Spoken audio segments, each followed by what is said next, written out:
Hey everybody, welcome to another edition of Force 5.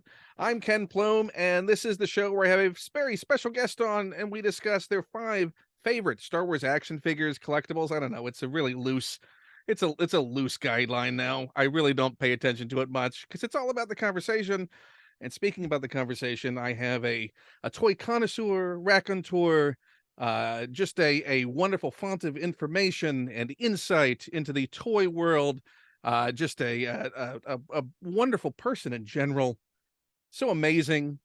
So nice that they were here to join us. From the Fwoosh.com, we've got Veebs. Hey, Veebs. Well, hello. Thank you. Was that more of an I was intro gonna than you say, were expecting? well, no, thank you for being far too kind, and I am excited and very honored to be here. So thank you very much for the invite.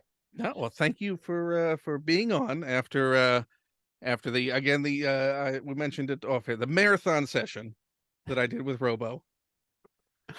When I'm on with Robo, it's funny because I'm usually not the one that like tries to keep conversations in check. I'm kind of like, wherever it goes. But sometimes when you put the two of us together, I got to be the one to keep this in check because it can go long for The sure. problem is that you both have access to the internet. Yeah. And when it comes to a conversation where you can then look at things and pull up hmm the information, it takes you down so many different side roads and tangents that it's hard not to keep the conversation going. And it's funny when you do live streams and you have a good group of chatters, which we normally do for our live streams. It's like we'll talk about some things and then the rabbit holes begin and they're like, you need to look at this. And sometimes it's toys, often it's food, it's all kinds of different things. So it's like I usually learn something during live streams just because I'm educated by the rabbit holes and the complex wealth of knowledge that the internet can provide. So what you're saying is you have a selection. If I were to say who needs to be in the first McDonald Land 2-pack?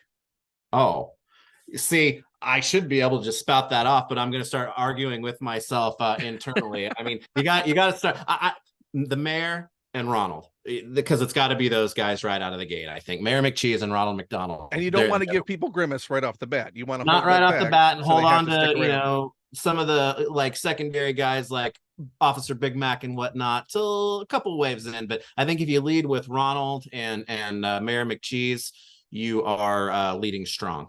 And you got your fry guys as your troop builders. Oh, absolutely, absolutely. I mean, each pack should come with a different one. So, I mean, Oh yeah, I mean by the end you want dozens of those. it's gold. It's gold. It's golden arches. It's. I can't believe we don't have a modern McDonald Land toy line. It's a shame. It's a When shame. was well they did when was the last time we saw it? The mid 2000s there was an attempt at bringing them out again? Yeah, it was by Huckleberry Toys actually, and I have those, and they were somewhat of an update to the original Remco ones from the 70s. They're really cool. I already had the originals as well, so there wasn't a whole lot of exciting newness to it. The second series was going to offer stuff that was never offered back in the 70s and whatnot, but unfortunately they stopped before they got there. But they've kind of got that 70s cloth clothing type of thing. But they I were killed never for going to recapture the weird yeah. styrofoam pellet feel of that original Grimace though. Yeah,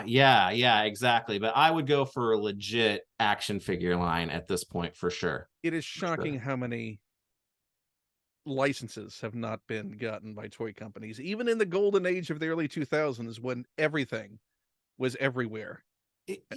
You're right, and it's one of those things that sometimes when I start to think about, well, gosh, I look around my space and it's like I feel like a jerk for saying, well, I still want X, Y, and Z. But then I start thinking about it, and it's like, yeah, there's still a lot of stuff that they need to do, even though it seems like there's not because there's so much that has been done or is ongoing right now. But yeah, there's some weird corners that I would still like to get into, and McDonald Land is definitely one of them. Or some just obvious ones that Yeah. don't get. But we should save that conversation. All right. We All should right. All save right. that because start thinking about what obvious licenses that Mm-hmm. we haven't seen that we can talk about. But I want to talk about your sort of collecting journey and Yeah. what was the first line that you got into and actively pursued as I want to get more of these.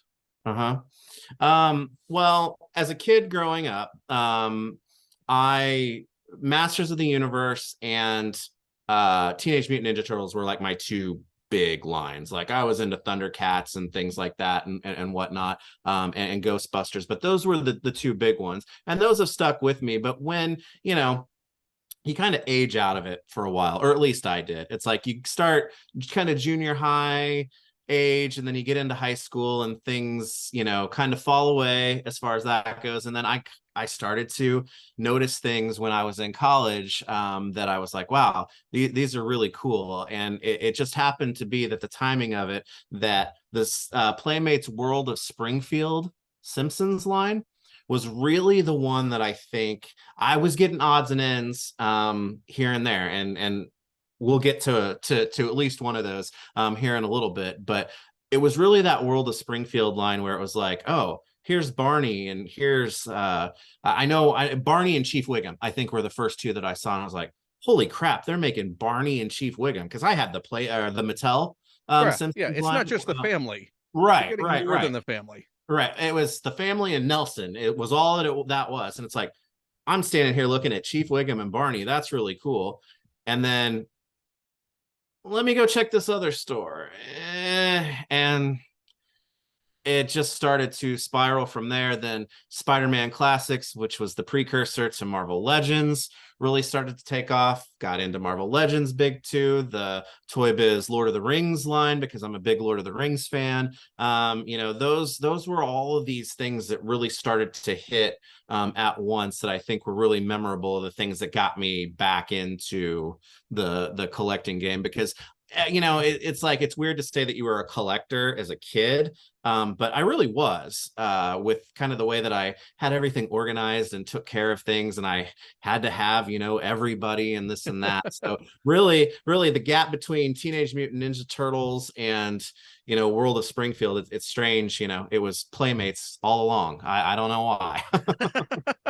But they're one of the few companies that really went deep on their licenses. Yeah. I mean, if Yeah. any company was known for going super deep into obscure characters, I mean, their Star Trek line is almost comical in how deep it went. Yeah, they are definitely like that. I think Toy Biz was always kind of like that too, with like their 5-inch line in the 90s, which I kind of missed most of that, because that was right in my time of not really being a big action figure collector. But it's amazing to I still have the Simpsons collection fully displayed, and it's like, I remember I used to get so mad because Maud Flanders never happened, but look at everybody who did. It's great. Surely there must be a custom mod out there. There's got to be. Robo, speaking of him again, I think I've almost got him like pushed over the cliff of, you need to get a 3D printer. You need to get a 3D printer. And then he's going to be sorry when he does, because I got things that I got to have. but we talked about his secret superpower of making customs that get the companies to actually release the thing, as he's nearly done with his custom. Yeah. So we just need to start funneling all the customs for him to do to make the actual ones happen.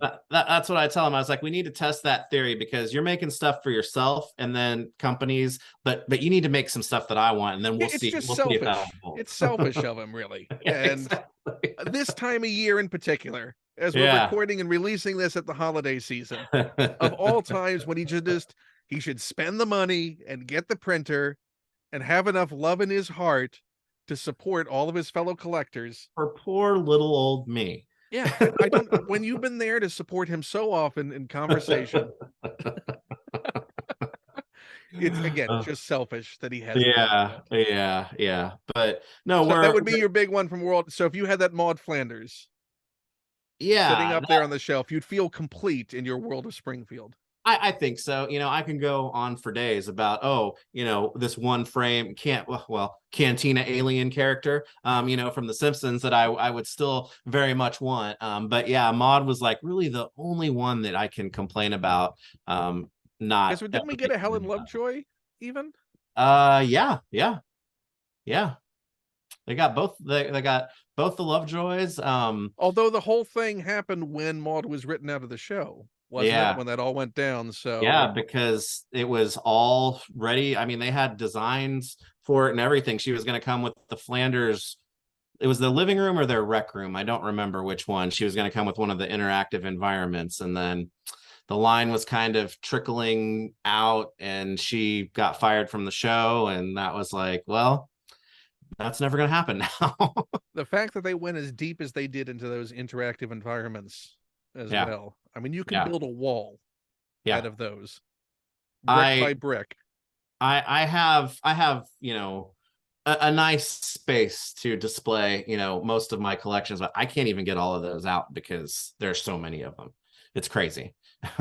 So what's the last one you'd put away Of the Simpsons line, of the Simpsons line? What's the Hank Scorpio. Hank Scorpio is my favorite. Well, I think a lot of people are like this, but Hank Scorpio and Frank Grimes are the two one-shot Simpsons characters that are like my absolute favorites. But Scorpio's, well, Frank wasn't a one-shot. He came back eventually, I think, for a couple other episodes, even though he died in that first one. we're I think, talking Golden Age. We're talking yeah, yeah, yes, yeah, what was yeah. intended as a one-off.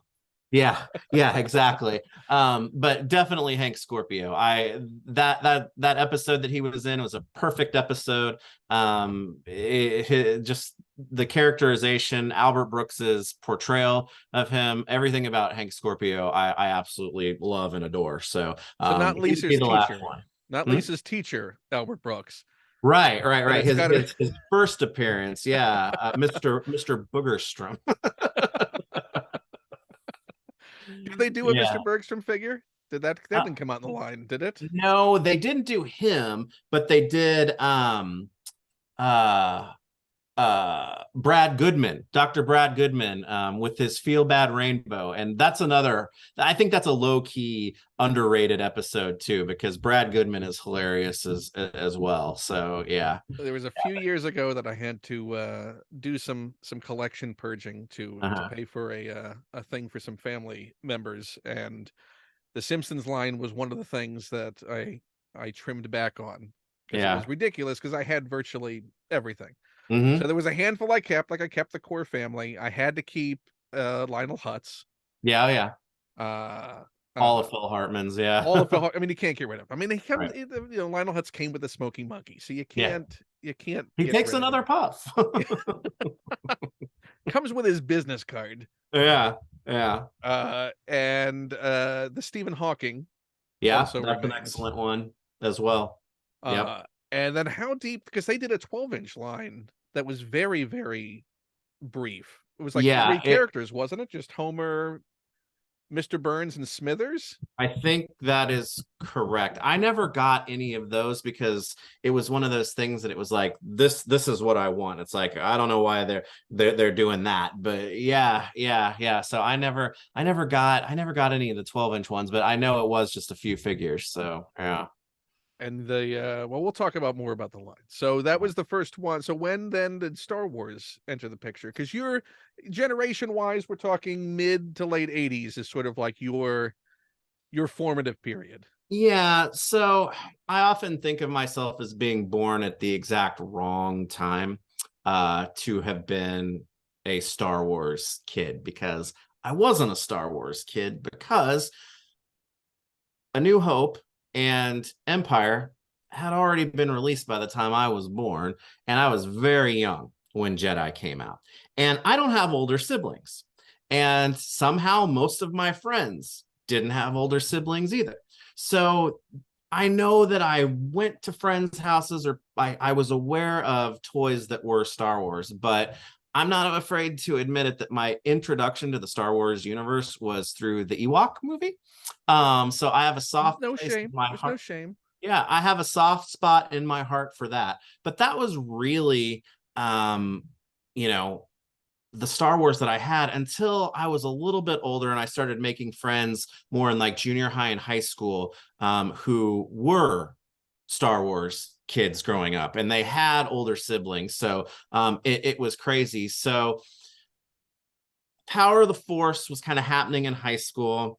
I didn't really get into that a whole lot. Number one, because I wasn't into toys as much, but then also growing the timing of being born in the worst time to be a Star Wars kid was also the worst time to be I think a 3 3/4 inch kid, because He-Man was on the scene by the time I was really into toys. G.I. Joe was going, but like the scaling had gotten bigger. Right. But even So G.I. Joe even was on its last legs by the time. yeah, It was really yeah. Ninja Turtles that redefined Mhm.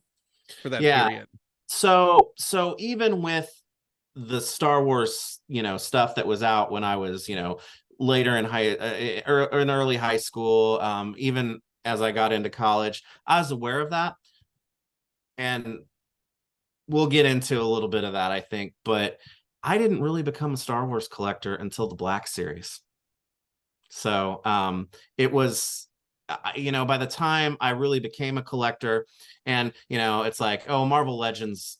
I collected World of Springfield, but Marvel Legends Toy Biz was really the line that gave me my kind of choice for like aesthetics and articulation and scale, more than anything. And so for a long time I kind of kept within that, with a few exceptions, like the aforementioned World of Springfield. So once Black Series was announced, it was like, this is it. This is going to be my Star Wars line. And I remember when it came out, I was at San Diego Comic-Con with Robo and Matt K, from the site, and there was one vendor on the floor that had that first series just a little bit early, because right after Comic-Con, like a week or two later, they started hitting everywhere. And that first series was a little bit early. I bought one of the figures from that, and there was no going back, as far as that goes. I've gone back and gotten a few things here and there and whatnot, but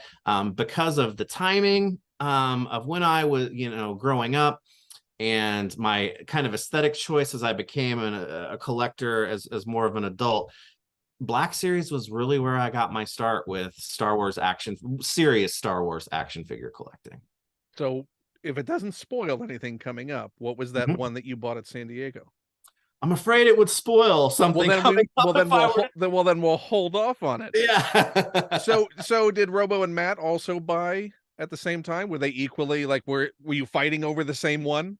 It's funny because if The my guy's like, memory I came with exactly one of each of the entire wave. Well, if my memory is correct, I believe there were only 3 of the 4 there. And it's funny because we all kind of like gravitated to different ones, even though like character wise or whatever, it maybe not would have been my first choice. But seeing that figure there, I was like, I got to have this right now because I want to rip this box open and play with it, because I think this figure is going to be kind of a way that you'd be able to judge what this line is going to be. So we all walked away with different ones, and it was cool because we went, we left the convention center, we walked down the street to Ralph's, the grocery store, sat outside at the tables there, and we opened toys and played with the first Black Series figures and had a great time. So I didn't get into the serious Star Wars collecting until I was a little bit older, but I love that memory so much. So I feel like that's an important part of, Black Series also being important to me, Right. And so we've defined now that you are an opener when it Yeah, oh, comes yeah. to Yeah. figures, and looking at display behind you, very clear. Yeah, I will admit that the 40th anniversary Black Series figures got me. And so I have some space over with my Star Wars stuff, where I have unique characters, carded versions of the 40th anniversary stuff. Like I've only got A New Hope, Han, and Luke because I already had them, so I don't have the Empire figures that they released, and I probably won't get the Jedi ones because I don't have the wall space for all of that. But that is one of the very, But very come on, few. that was your first one that was released when you were also I released. know, and it's like, oh well, we're gonna fight you with like Marvel Legends and some of these other lines that look really cool on some of the carded stuff too. Because yes, by and large, I am an opener, but Star Wars, I do have some pretty slick looking 40th anniversary carded stuff as well. So if they came out tomorrow and said, we're going to do an anniversary release for Ewok Adventure, we're doing on Two of Ewok Adventure everybody. cards. Two of everybody. And they've made Omega now, so Sindel is just ready to go. Ready to happen. Again, the custom market is there. I Robo, know. where's your printer? Where is that Exactly. customization? Exactly. Yeah, I would absolutely love it if that got a little bit of love in action figure form for sure.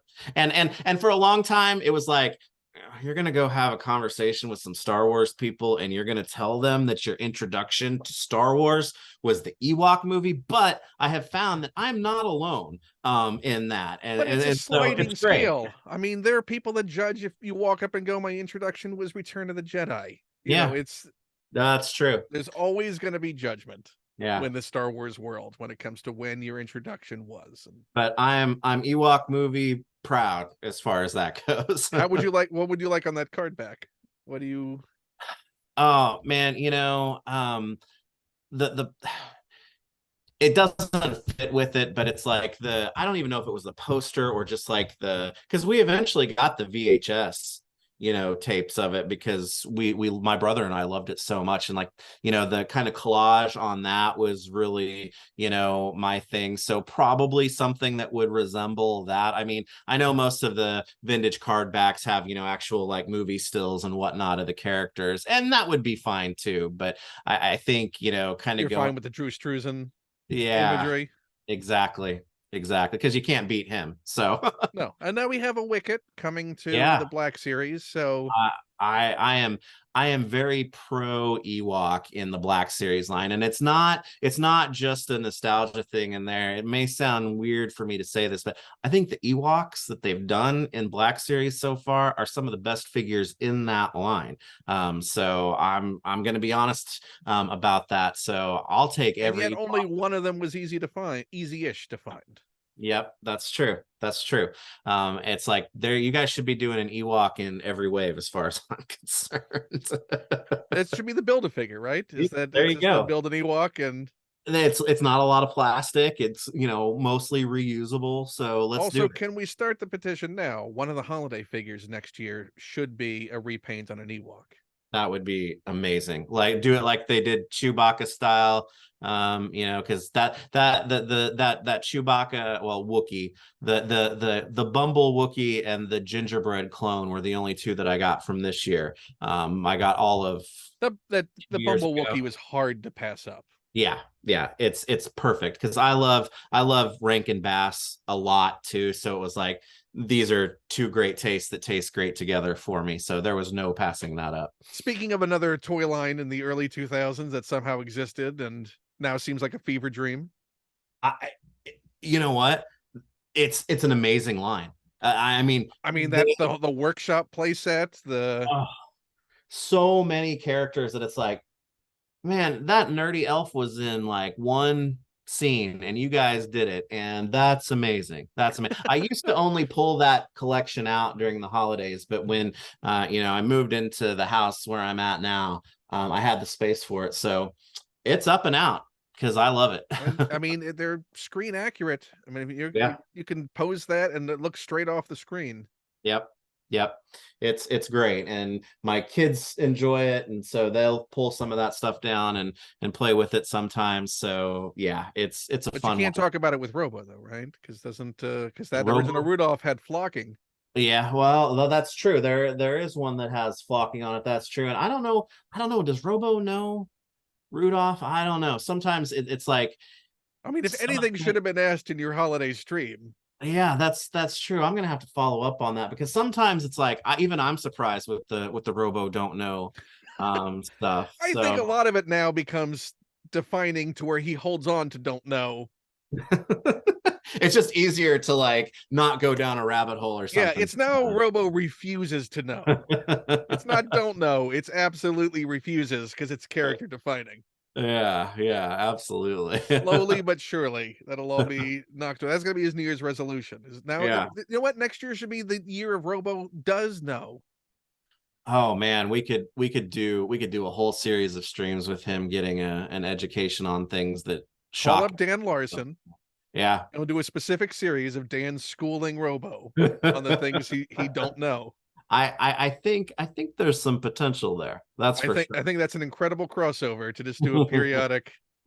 What's the next big charity event coming up? What's the 24-hour Let's Teach Robo stream? Oh All man. Oh everything he don't know. That's a good one. That's a good one.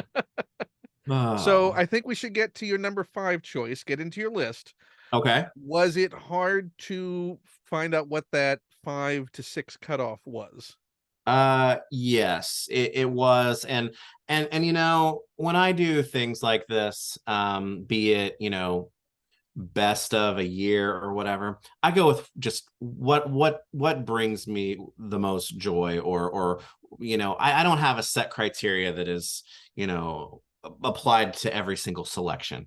Right. And In it's some, ever changing. yeah, and it is ever changing. So that was going to be my thing. It's like I had to have some honorable mentions, and honestly, the 5 that I'm picking right now, 3 of them might hold on pretty well. The other 2 may switch out, with something that I've had for a long time. It's just I didn't want to choose what I was going to go with until today, because I was real tempted to do it earlier, but I was like, you know what? I'm going to go with the things that I know that I want, and then the other ones on the list are going to be like, I love this and I love this and I want to talk about it, so I'm going to add that as well. But it is always difficult for me to get. So what's your number 5? So number 5, and I promise it's not recency bias. It's something that I have just been Recency absolutely. bias is also fine. You would hope that a line does get better as it Yeah, goes along. yeah.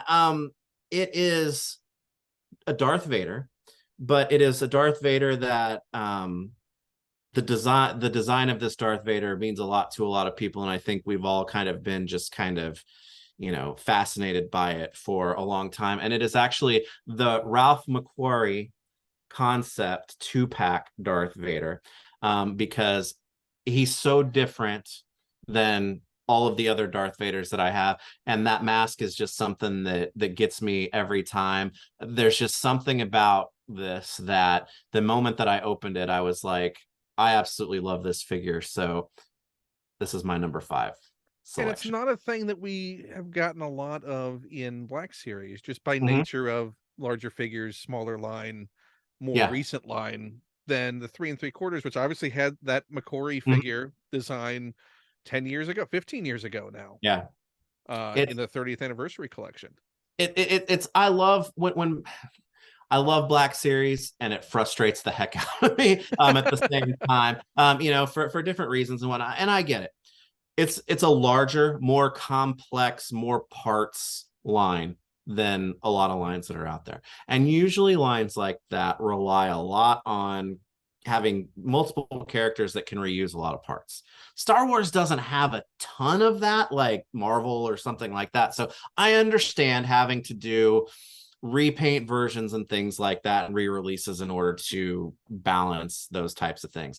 But a lot of times it's like some of the choices just don't really interest me a whole lot. Or ones This, that conform within a standard human body type. yeah, yeah. But this is largely reuse. I understand that. But what is new here, and the colors and things, and just the way that it was presented, I really, really, really enjoy it. And it's funny because I kind of rag on the carbonized series a lot, but I'll be damned if I don't absolutely love the Darth Vader from that series. And that was actually like my favorite Vader until this one came out. So and I guess maybe it's because they're just, I love classic Darth Vader, but this is just a way to do him differently that is interesting. It gives homage to, the amazing imagination and designs of Ralph McQuarrie. And I'm glad this is the type of variation or whatnot that I like to see in lines like the Black Series. That isn't just a straight up repaint Right, of right. something. It adds something new to the mix. Exactly, exactly. Yeah. And you get him to fight that nice, elder balding Obi-Wan.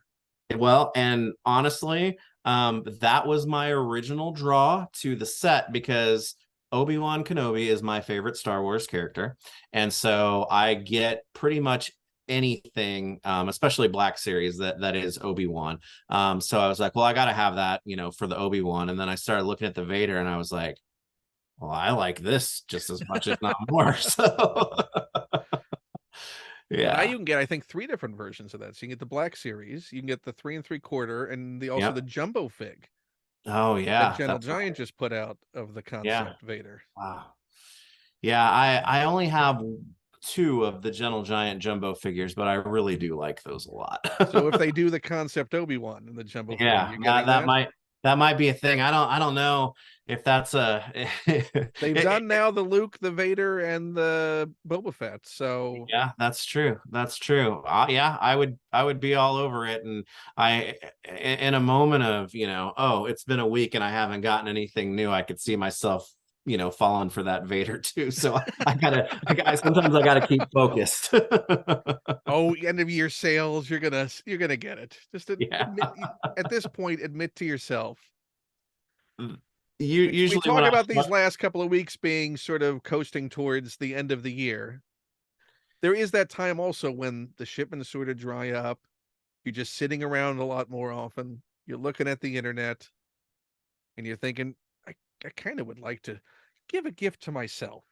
it's that time where Lunar New Year is going on in Asia and stuff's not shipping. So usually it's like in that February, March time where it's like, well, there's nothing new coming out because, they just started, shipping again. And that's when the danger strikes. It's like the UPS truck hasn't been here in a while. That's not right. Yeah. Yeah. We I don't it's want them to almost forget how to get here. it's almost embarrassing how often they come out here. Yeah. So they know you by name now. Yeah, pretty much. And we try to take care of all those drivers and whatnot, having the snacks and stuff out there because it's like, I know you got to come back to our house. With 74 boxes from Target. Sometimes it gets. I've grown to be a little bit more patient. There was a time in my life where the concept of pile of loot like Big Bad Toy Store has was neat to me, but I was like, there's no way in hell I would ever be able to do that because I got to have it right now. But in the past couple of years, I have gotten very good about, there are some things that I want to have immediately, but some stuff it's like, you know what? I'll see you in like 90 days or whatever when you come with a whole bunch of your friends, and that's going to be great. So I try to manage a little bit that way, but it still seems to be pretty regular around This has here. been a weird year for moderation, considering all of the orders now being fulfilled out of nowhere. It's been nonstop since late September around here, and I'm used to that in some way because everybody knows, if you don't ship by September, holiday doesn't, happen. So I know that's when a lot of stuff generally hits, but this, to your point, has been very protracted because I think maybe, and I'm going to jinx it by saying it, maybe just in like the last week and a half or so has it finally started to level off a little bit because it's been crazy. What was the biggest surprise that you had completely forgotten that you had ordered? Oh man, that's a good one. Well, one I actually got a surprise today because we're talking about Star Wars, from the Obi-Wan series, and now because I'm going to talk about him, the name escapes me. The Forlom What is droid. it? One Jack? Yeah, yes, that's it. He shipped today to me. So Just that was one of those Walmart pre-orders that you're like, oh, please, don't get canceled, don't get canceled. And it didn't get canceled. So yeah. So I had honestly forgotten about him because I think he and a couple others went up for pre-order kind of in the same time as a whole bunch of other stuff. right. And it's like, I was like, all right, I got it in. And I kind of forgot about it, but it's a nice surprise. And won't be the last before the end of Right. the year. Yeah, absolutely. Because now there's that nebulous of seeing all the ones that could be fulfilled. That's what I'm more worried about. Yeah, it's Is like, now there's so many Black Series that we clearly know are almost here. and when you're juggling with the way that Hasbro, and I understand why they do it, they hedge dates big time, since the pandemic, and it's like, oh, these are set to arrive in August 2023. Sure, Jan. It's like people in Asia are already starting to get the Andor figures that they said were going to be in August. So it's like there are a few series ahead of those that are supposed to be out. And it's like, I just know I'm going to start getting nailed But just give us like a 1 month warning, like a yeah. heads up, like, hey, you know what? The boat's almost here. You know, Check your accounts. Be ready. I try to over the last few months, I've tried to consolidate most of my pre-orders to one place, except for where, you know, there might be exclusives and whatnot.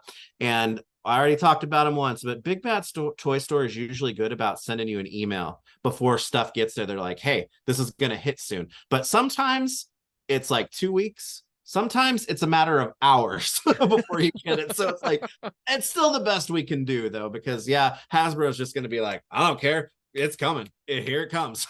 Yeah, we got to catch up. Yeah. We're still rolling out holiday figures from last year. Yeah, and I complain about it, and it's like the aforementioned Andor. It's like, I love that series more than I could possibly say. And as I'm watching it, I was like, man, it sure would be cool to have some figures of those right now. It's like, oh, I gotta wait till August, and it's like I'll complain about that. But then when I know they're coming early, I'll be like, now they're gonna, you know, yeah, sure, August, they're gonna be right around the corner, and I'm gonna get like 5, you know, series right in a row. Yeah, or everyone knowing they're about to have to rebuy the Bad Batch. Yeah, yeah. Yeah, those darn colors. Oh, oh, oh. Yeah, it's fast and furious. Yeah, yeah. So what is your number 4 choice? My number 4 choice was one that we kind of alluded to before because of my, you know, entry into Star Wars, my love of the actual figures. I'm going with the more difficult to find current Ewok, Paplu, who came with Luke and Leia, right, in the San Diego or PulseCon, well, last year's set. And I chose him because he's got so many of the trappings of traditional Ewok wear to me. And it's like he kind of gives you this, you know, feeling of, you know, oh, before they unveiled Wicket, you know, what is Wicket going to kind of be like? And it's kind of like this. And so I went with him. And like I said, even without the nostalgia draw or whatever else, I just think these are really good figures that you would expect them to not have as much articulation as they have, or the detailing and whatnot. Considering, yeah, I mean, Yeah. sure, I understand why they don't have knee joints. Though they do. Oh, those have knee joints? Yeah, they do. Oh, Yeah. so you get them to sit down. Yeah. Yeah. So and that's the thing. They didn't, you know, with Ewoks, it's kind of like you feel like, oh, if they're gonna cut corners somewhere, they're probably gonna do it with Ewoks. But they didn't do it, and that's one of those, you know, really nice surprises that came when those started to come out. So I was very happy, and you know, my only thing is, like I said, I just want more of them. So And come it on, was guys. weird not to have Wicket Yeah, for as long as they've not had Wicket. yeah, and it was one of those things that I was like, you know, when Paplu came out and whatnot, I was like, Wicket's either going to be right around the corner or they're going to hold on to that little dude until they can anniversary him for Jedi, and that's what they did. So hopefully with Wicket, then they'll, you know, we'll start to see more, because I'll take the movie ones, I'll take the Ewok movie ones, hell, I'll take the, you know, Ewok cartoon done Black Series style. It would have been nice if the Black Series ones had done what the Vintage Collection did and have the swappable accessories to where you could give them the animated looks. Yeah. Just in the same package. I mean, I've had this conversation before with sort of, in some ways, the devolution of the Black Series when it comes to accessories from what they were at the start. Like, you're talking about that first wave that you saw when they were supposed to be the definitive ultra collectors mass market sets with a ton of accessories, Han and his multiple hands. Yep. And how that has all slowly gone away. Yeah, it's, you know, for a long time too, it's like that first series had traditionally painted faces, but they were all very nice. And then by the time even just series 2 rolled around, the paint kind of fell off, and they went through a long stretch of that with like not good eyes and stuff like that. And they've gotten back on track with that, obviously, because of like the you know, face printing and whatnot. But to your point, swappable hands, the bevy of accessories, they did go away from that. And it's too bad because I still love the figure so much, but it's kind of nice to see some of those cool little winks here and there. And not even to get them in the archive releases when they Yeah. were there. Yeah. I was shocked that we got the torture droid with the Tarkin re-release, because that seemed like an easy drop for them. I'm with you on that because yeah, I don't know. Like I said, I kind of said before that I love the Black Series, and that is I love the figures, but often some the marketing and the handling of it sometimes just makes me go like that. So but A lot of interesting choices. yeah, exactly. But like I So said, were you excited when you saw that Poplu set, when it was announced and you saw there would be an Ewok after 5 years of the line? yeah, I was excited for it. I was kind of scared too because Hasbro, it was right at about that time where Hasbro got so much better about making convention figures more accessible. Because I mean, I've been going to San Diego Comic-Con for years and years and years and years, and so many of those years just dread would Oh take yeah, over. you weren't at the booth for the 5 seconds that it was available. You didn't stand that line for 3 hours. Why? Yeah. And Are you gonna go cry? Are you? well, and that's the thing, because I would fight with myself. It's like, yeah, I really want this stuff, but I did not come here to stand in line for hours and hours and hours. And I get it to a degree. At a That's not part of inexpensive it. convention to Yeah. get to and be at. Yeah. Yeah. So that set was announced right on kind of the cusp of when they made that changeover, to their credit, to have so many things more readily available. So I was scared at first, but then I was able to get it and it was great. So and really the Luke and the Leia that came with that, with the speeder bike and whatnot, overall, that was just a really great set. And it was presented really well in the box and whatnot. So that was a really, really strong exclusive that normally I'd be like, damned exclusive with a unique character in it. But I don't think anybody who really wanted it didn't have an opportunity to get it. So Yeah, that was my good. way of treating the Hasbro, any exclusive at the conventions, is I can want it. If Mhm. I happen to walk by the booth and there's not much of a line, I'll go up, and if they have it in stock, I'll get it. But if I have to fight to get it or waste too much time because I have other things to do and people to see, that's much more important, then it's just not worth the fight. Well, I mean, I don't mean to cross, universes and properties here, but it's almost gotten to like Bizarro World at the actual convention, because sometimes they'll do a timed release. It's like, okay, these are going to be available online at the exact same time they're going to be available at the booth. And usually it was, okay, I'll go online and I'll be able to get it, no problem. That's going to be the easier way to do it. Now it's the opposite. For some things, it's the opposite. It's like, well, I missed this online, but I can walk up to the booth right now and get it. And that is such a weird feeling when you are conditioned for the exact opposite of that for so many years. Right. So it's very, very strange. Well, also the pandemic has changed Yeah. so many of those paradigms on how they Yeah. Yeah. actually handle these things. Yeah. Yeah. We are a Part of hobby of it pre-order. never made sense to Yeah. walk up to a, let's say, Hasbro and get like a 50-pound box that's like 4 foot by 6 foot at the convention as an exclusive. I That part so never made sense to me. so I've been talking about Marvel Legends. I'm a Marvel Legends collector, but they did their Marvel Universe 3 3/4 line. They did a Sentinel that was on a gigantic card, and I wanted it because it went with Marvel Legends well enough, for me. And it's like I'm walking through the convention center holding a carded Sentinel. That's like, I was like, why is this? I mean, it The looks good thing cool, was but you couldn't see any of the geez. people hating you for knocking them with this giant sentinel. And that was in the time where I had to have a little help to get it. And it's like, you get that and you go to your hotel room. You don't traipse around a whole lot, but it's hard not to like be noticed when you're carrying So how something. did you get that home? Because you had to have flown out there. Yeah. Oh, I had to open it I mean, it So got that open. card was gone. That It was card does gone. not exist. I admired it for maybe a day, and then it had to be open because there Would you was have no way. kept it otherwise?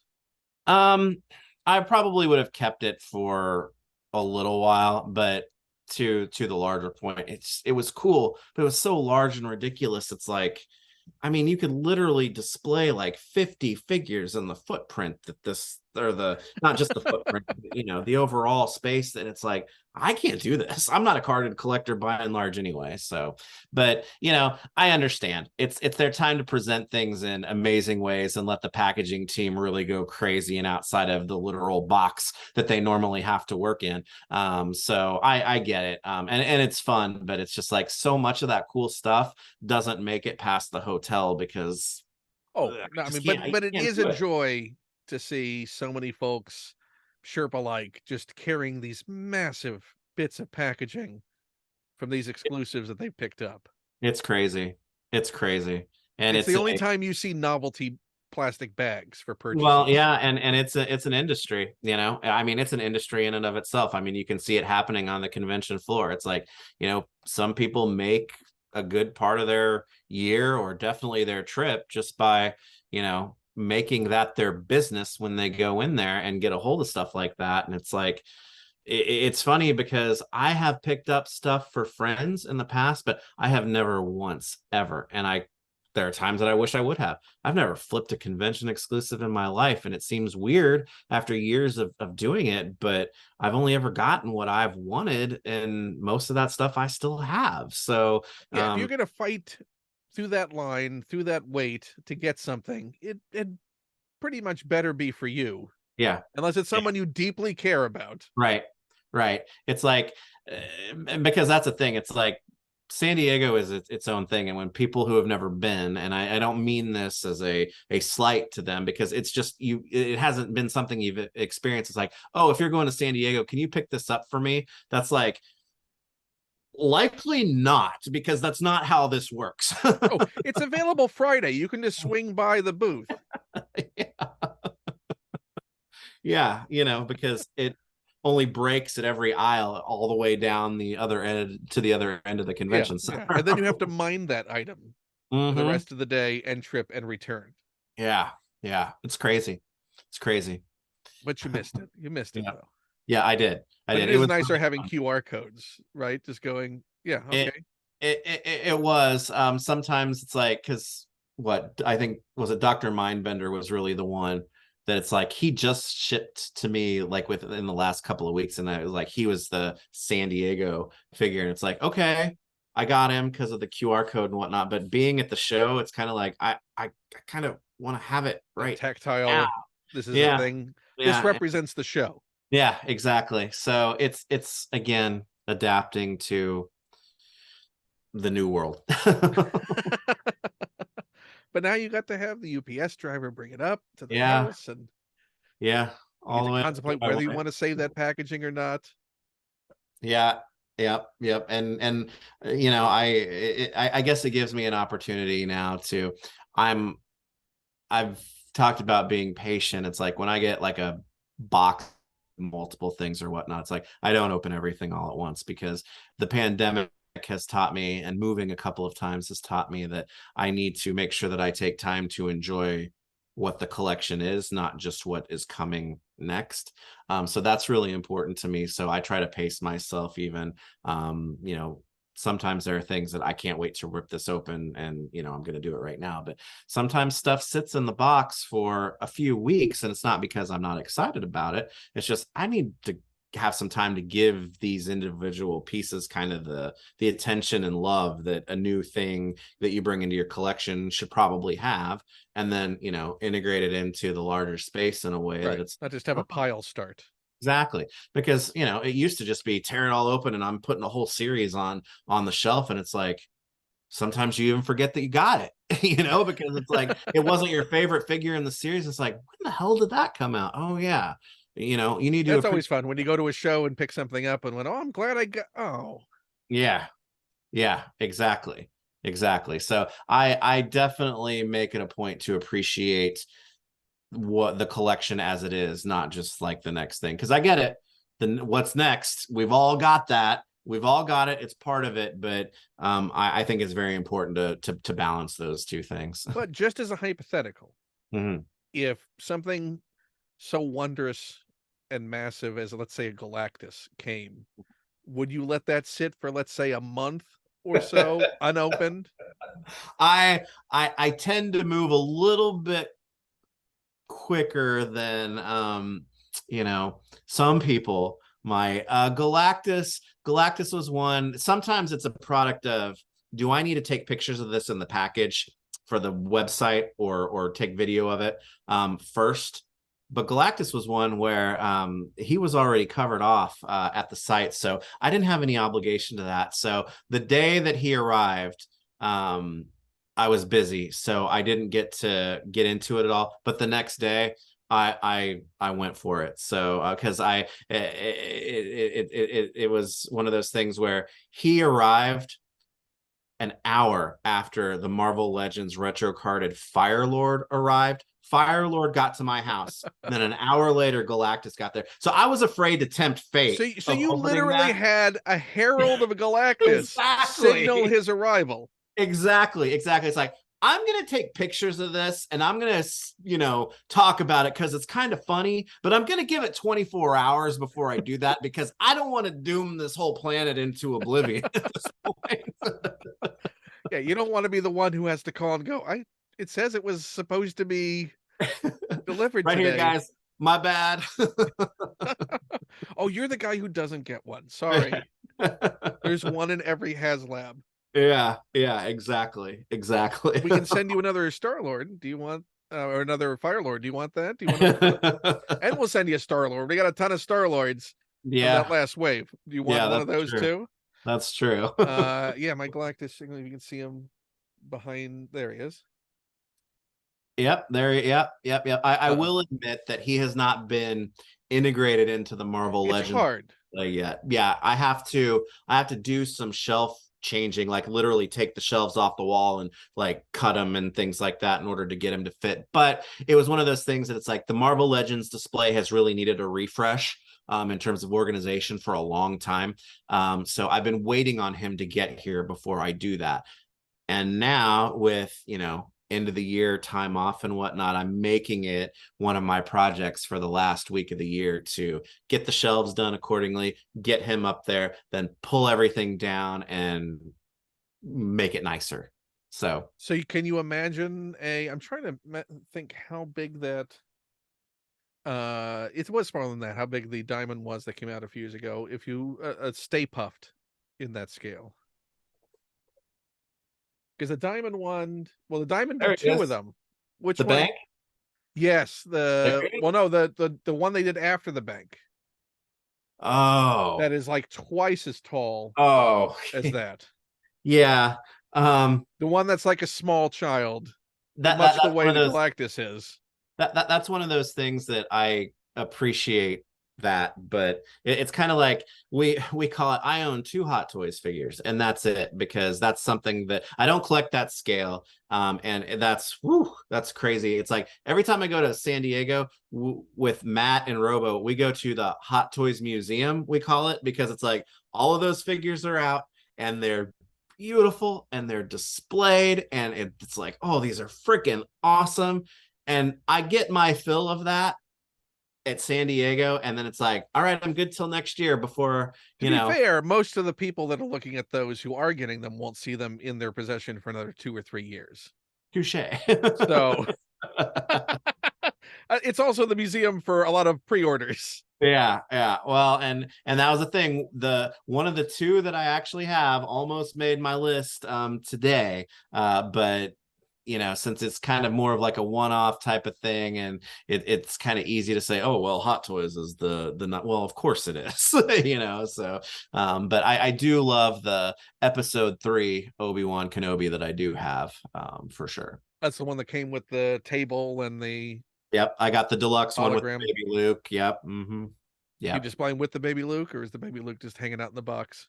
And well, the baby Luke is out, but this sounds terrible because he's just you didn't like, set up a nativity scene yeah, I was over gonna there say on your shelf. He's sitting on a damn table next to Obi-Wan as he You holds have his a couple of lightsaber. Like, days. that's responsible parenting, or father figure run amok.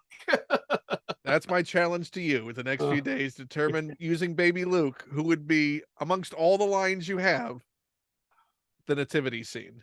That's a good one. That's a good one. And that, you know what? I am going to think about that, because then that's something I'm going to have to bring out next year. In Because the that Luke needs a place. It needs a because formal place.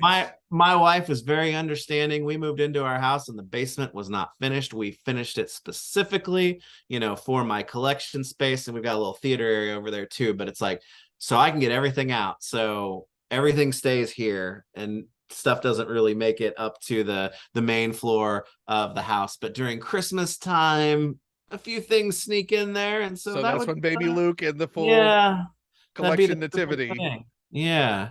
Yeah, exactly. That's a good one. That's a good one. And pick one from each line. Pick one from Yeah. each line to represent the line in the nativity. Yeah. Yeah.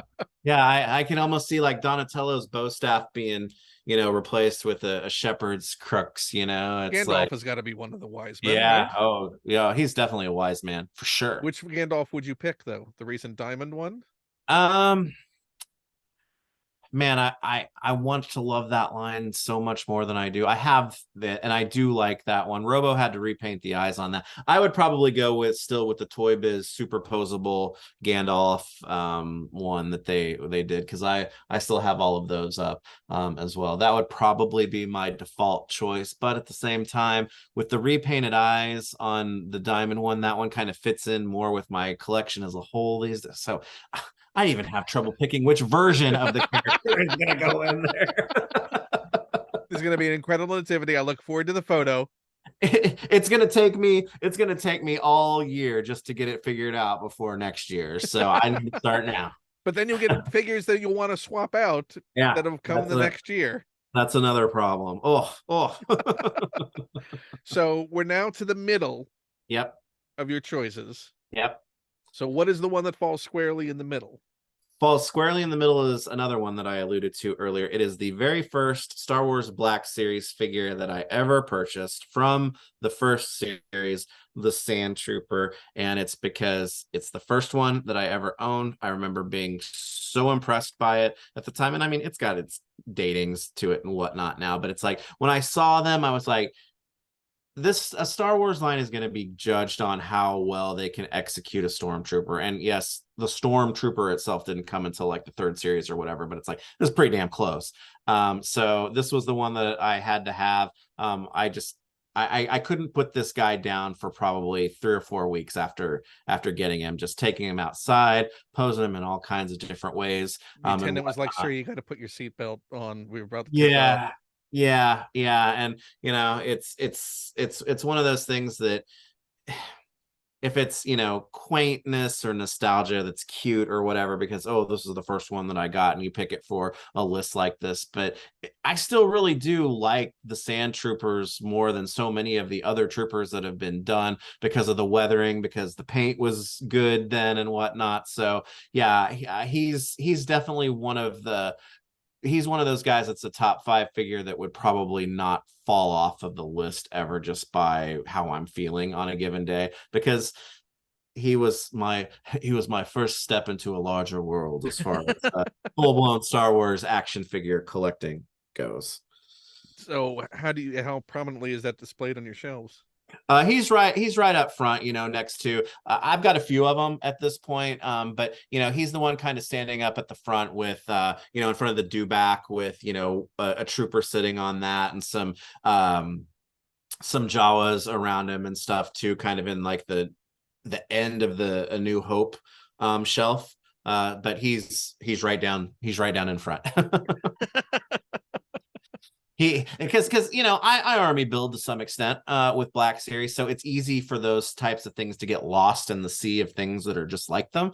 But with him, he's definitely my hero Sand Trooper. So when So you army build, do you army build for how it's going to look in the display? Like how themed are your displays?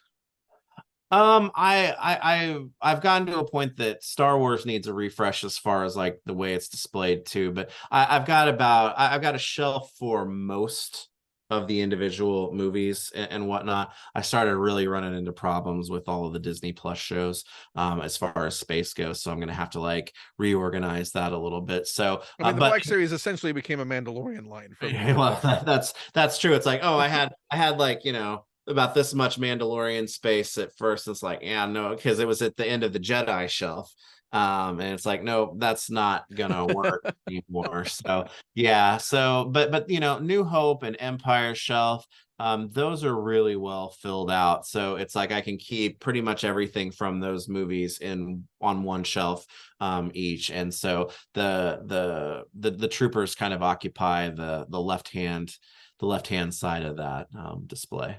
Now, you do you go in for dioramas, or is it just straight figures on the shelves? They're just straight figures on the shelf. Dan Larson, he didn't call me out on this, but he asked me about it because as much as articulation and superposability matter to me and most of the things that I collect, oftentimes I'm a very vanilla poser. um So you're and just a straight A pose. yeah, I love dioramas and scenes so much. And if I was only a Star Wars collector, I would probably have several of those. But I collect too much stuff. I can't do the dioramas, even though I wish So I let's say could. you decided for each of the lines you collect that you'll get one diorama each. Mm. What would be the thing you would want a diorama for Star Wars? Like, did something pop in your mind for Ninja Turtles? Did something pop into your mind for Ghostbusters? Did what popped into your mind as far as the singular diorama you'd want to represent? Honestly, it would probably be an outdoor diorama, but you could still kind of get into the buildings a little bit. Outdoor Moss Eisley, just because it's so iconic. It feels like just about every single figure that you could have in a Star Wars collection could look somewhat at home in an environment like that to some degree. So even though it, people, you might think it's like, oh, this is very specifically Moss Eisley, there should be, specific characters that are here. It's like, you can put, any Jedi or, whomever in there and it still looks okay. Star Wars So has taught us is that every character will go through Tatooine, so it's yeah, all fine. exactly. It's hard for me not to say, like Death Star looking type piece, because that would be probably my second choice. Because again, I think you could get a lot of, characters at home in the more technologically advanced background ship type of thing and whatnot. But I'd probably go with sand, even though it gets everywhere. And So basically, if you just had like the door to the cantina, that yeah, outdoor area yep. with that little land speeder parked beside it, that bubble land speeder, Well, and double yes, parked. that is absolutely true because to A New Hope's credit, it's like not just Star Wars. I judge a lot of other action figure lines by their cantina aliens. It's like those, yeah, I want my Jedi, I want my main characters who are cool, but damn, I need those cantina aliens, the weirdos that make it so much fun. And that's the environment where they existed first. And it's like, I need all the weirdos who are just walking past the bar or whatever, and they look cool doing it just by existing. So yeah. Which is weird because Star Wars certainly was a line that opened the door to making figures of a lot of those weird obscure side character aliens. And Yep. the early 2000s Star Wars line was like the high water mark for getting those weird obscure aliens.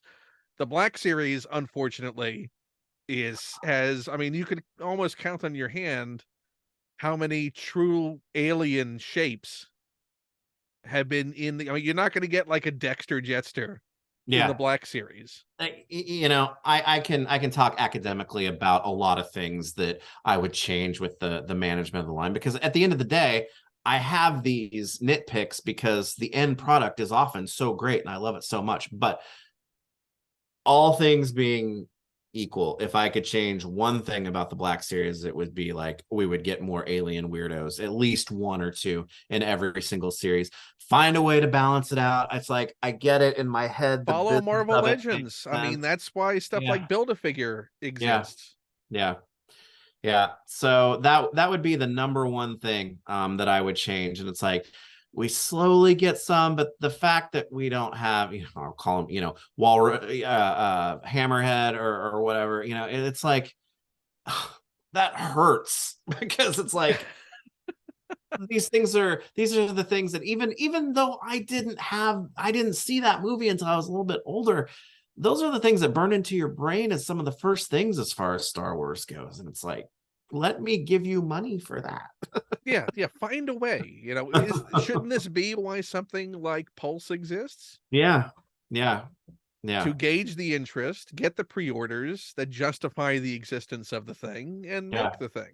Absolutely. Like, Absolutely. why aren't there smaller HasLabs? Yeah. If the entire thing about HasLab is this allows us to do the thing that we can't otherwise do, that also counts for weird alien I was characters. gonna say, give me a 10-pack of weirdos and I'm all over it.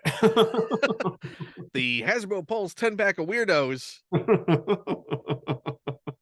But It's like you could take a weirdo from every single movie or show now, put them all in one set and be like, I'll take it. yeah, I mean there are so many that just haven't been done, but it doesn't seem like there's any other way to get those in the line. It's too Or to bad. bring creatures back to the Yeah. line. Yeah. Yeah. But yeah, that's the thing. Even on things that molds exist, like I can understand you can't maybe bring the Tauntaun back to retail because Mhm. retail doesn't exist the way it did. Right. Find a way in a threshold, like here's the amount of orders we'd need to do another run of Tauntauns. Yeah. We have the molds, we have all the toolings there. Yeah.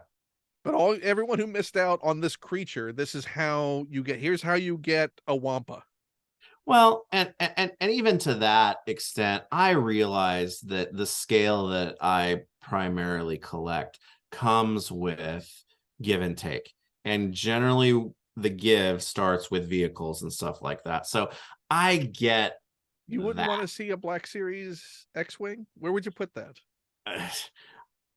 You know what? I have actually thought about this and rationalized it because the TIE fighter I don't have displayed because that thing is impossible to display in a way that is like not in the way of everything else. It's like an X-Wing, I could hang that a little bit from the ceiling and it would still be mostly up and out of the way. It's like TIE fighter, that's everywhere. And I love that they tried to do it. They made some choices that I wouldn't have gone with, but yeah, I'd take an X-Wing and hang that So from the only way for a TIE fighter is you need high ceilings. Yeah. And it hangs above your door in your entryway. So you're walking through the TIE fighter corridor to enter the And house. that breaks the rule well, not a rule, but just the understanding that we have in this house. It's like I've got 9 foot But if you put a ceilings. tiny nativity Yeah. on top of it, then it's fine, right? Or Christmas lights. Just make it like the Christmas TIE fighter that's hanging up there. Repaint it a little bit, but I mean, I've got 9 foot ceilings in this space, and even if you have the top touching the ceiling, still people are still running into it. They would be. It's the design of it is amazing, but for spatial, like, I don't know, display, that's a tough one. So where would you have put the Rancor? uh so I have most of my Star Wars collection is on shelves that are attached to the wall, but next to Star Wars I have a deeper cube display thing, and the top of it really lends itself to I've got the snow speeder on there, Luke's speeder and whatnot. I would have just the perfect amount of room to kind of move those to the side and put the Rancor right in the middle of it. I was trying to rationalize to myself that I could hang the Galactus from the ceiling, because every time you see him, he's just feet Yeah. planted like he's standing on ground in air. Yeah. So you could kind of just put him anywhere and it's Galactus. Yeah. Yeah. So I'm getting to that. I'm getting close to floating Galactus. If I can work out enough of a support system, Yeah. that isn't just, snap and break Galactus. You gotta find the studs in the ceiling and Yeah. have high high Have that tensile fishing line strength. be enough. Yeah, Yeah. you gotta be like Captain Quint from Jaws and make sure your fishing line is You strong don't enough. want to hear the one line snap and you just have that Yeah. spin at like a weird angle before he does his final plunge. Well, and that's the thing. You're talking about somebody like Galactus. When he goes, he's not just taking himself. He's taking a lot of other people Oh, with him. oh, yeah. No, I've had shelf failure before, and I know that the heartache Yeah. of Well, things tumbling. oh, that's I had an entire shelf. I've talked about it on the show before. Behind me, that come to find out later, what I thought was in a stud on one side was not, and so one side detached, and the entire shelf was basically filled with hot toys, and it was like an avalanche in a oh. solid wall of stuff that came down. I had my whole Marvel display go on me one time when I had just moved to San Antonio when I lived down there and I was renting a house, and again I had like bracketed shelves hanging with all that stuff, and I guess I had missed the stud on one part of it, and like a whole side of it just peeled off and everything went with it. Yeah, it's just the moment of zen of Yeah. just.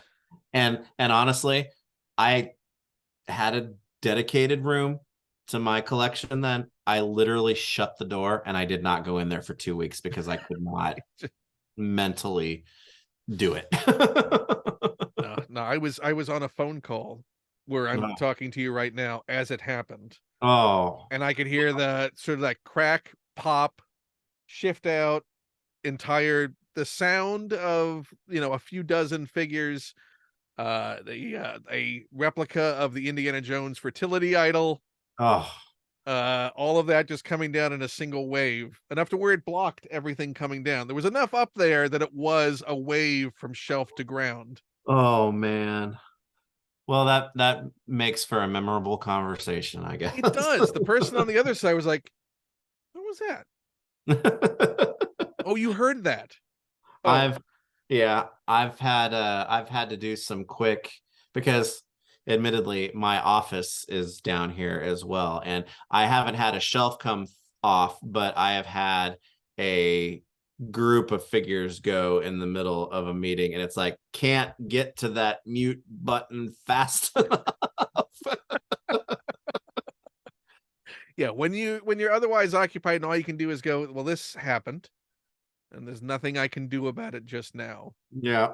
But there's gonna be a lot of reckoning Now to let me come. let me explain to all you professional people what just happened at my house. Thank goodness these things never happen in the age of Zoom Yeah. Yeah. in the middle of a meeting. Yeah. Yeah. I'm not anti going on camera in a professional sense, but sometimes it's just safer not to for things like that. Oh, is this your kid's room? Yeah, yeah, exactly. It's like I gotta blur the background. Are you at a grocery store? No. Well, we talked about the Star Wars diorama, so then what would be your Ninja Turtle diorama piece? Uh this And is this could look accurate. So you're getting something that let's say Landspeeder Luke designed, Robo printed out for you. yeah. This might sound like a little bit of a cop out, but it would be a two level thing where it would be streets and alleyways of New York with the sewer underneath it.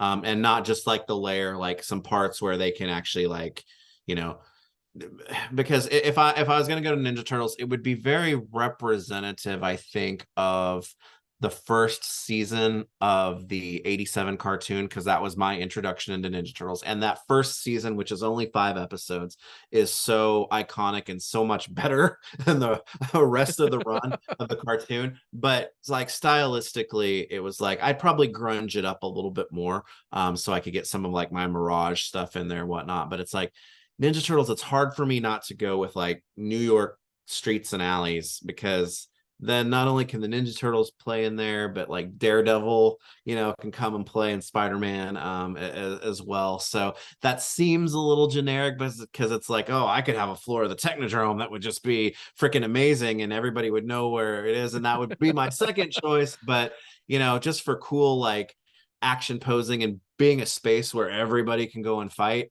it would probably be something like that.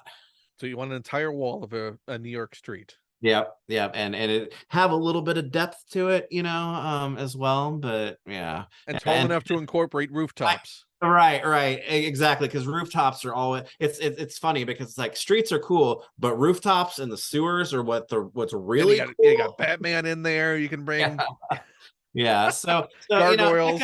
NECA does the street scene dioramas, which are fun, which I've kind of tried to do a little bit of that, with that type of thing. So yeah, but like I said, it's kind of a cop out, but it really would be like streets and alleys. Ghostbusters, what would you want? Ghostbusters would probably be close to the same thing. I would have said otherwise, if not for I have the actual, diamond. Oh, the temple set. Yeah, that would have been choice number one. I'm happy with this. So I don't know. It's like I almost want to like just put that on the rooftop of one of my other dioramas, and it's like, okay, but you need to take out the circle, the photo that they provided. Yeah, and put like an LED screen and absolutely. have the video going of the effect. Absolutely. So the Ghostbusters are up here with Stay Puft coming down the street, but the turtles are over here because the rock soldiers are coming in from Dimension X, and it's just so really crazy. It's just New York. You just need New York. If you just had like a Godzilla style model of New York in the basement. Well, and then everybody who's Marvel is Marvel. They are right at home in New York too. So it's like I'm getting a lot of. You got your full-size firehouse. You got your. We'll throw a Baxter building over there. Yeah. Oh, if only. Yeah. Not Four Freedoms Plaza. You're not going. I gotta keep it Kirby. Keep it Kirby. Keep it iconic. Yeah. I mean, you can. That's what you do in your retirement. You become the guy that has the scale New York in his basement. I'm afraid of that because I don't collect model trains. I don't know anything about model trains, but damn if I am not so impressed by people who make full-blown model train things in their basement, and it's like meticulous attention to detail and everything is just so beautiful, and it's like so many things to be able to make that happen exist, and what doesn't they do themselves, and it's like I'm afraid of what I might do with that kind of time. I mean, I kind of want to see your Toy York. I want to see what this becomes. That's a good. Well, this is funny because I'm actually setting up a dedicated space for live streaming and things like this. It's going to be different from where I'm at right now because I'm actually at a fairly large, like tabletop. It's almost like it's like a work table put together with like a top on it. So it's kind of like a U, like a longer U shape. And it's got shelves all the way around below, except for on the back here. And then I've got a white top on it.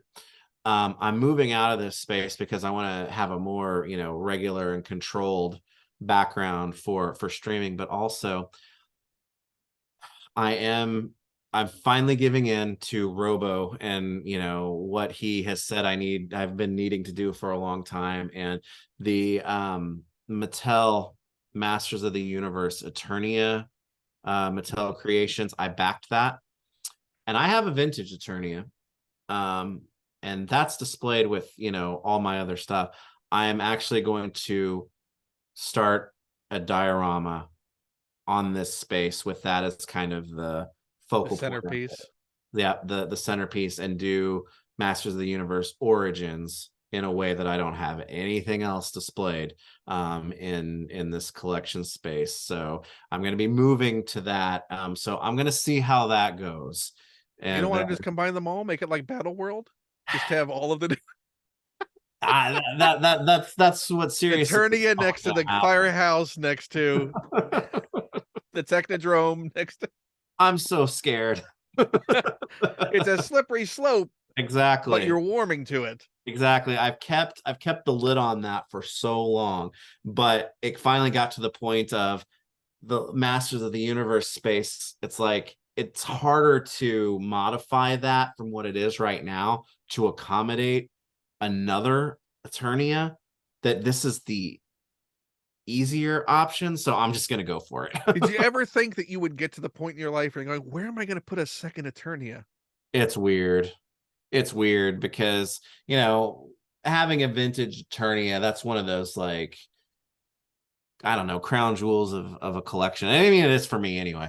And it's like, yeah, it's crazy to have that. And now it's like, holy crap, they're making another one and it's bigger and it's going to be more durable. So I can actually like run the track, because I've never used the any of Monorail that the monorail stuff on it at all, because those tracks, if you look at them funny, they'll disintegrate. right. So I've never actually done that with mine, and it's like I'm gonna actually kind of get to play with Eternia for the first time, because it's used as a backdrop for my display now, which is fine because stuff isn't like hanging off of it crazy and whatnot.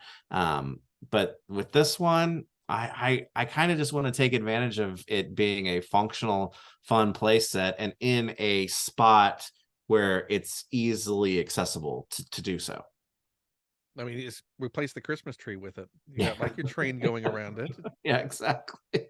The monorail's going around it instead. We'll just put Santa Claus on in the monorail. I mean, a For part of you must have been going, oh, maybe it won't fun. Then I could be like, oh shucks, it would have been nice if it happened, but I'll admit it was one of those things. It's like I struggled because I already have one, but I'm gonna have so much FOMO. I've gotten away from a lot of the whole fear of missing out thing with a lot of stuff, but that was one that it's like, this is durable. It's too cool.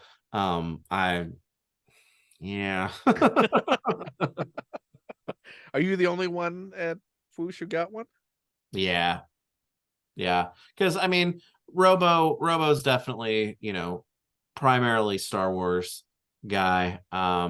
Paul Pabs is definitely more like Marvel and whatnot. But like I said, Masters and TMNT are like, those were such the big things for me from when I was a kid, that they're still two of the most important properties to me. So yeah, I collect like 5 or 6 different turtle lines, and now I'm gonna have a second attorney. Now, where are you going to put that classified scale USS flag? Oh, jeez. That's gonna.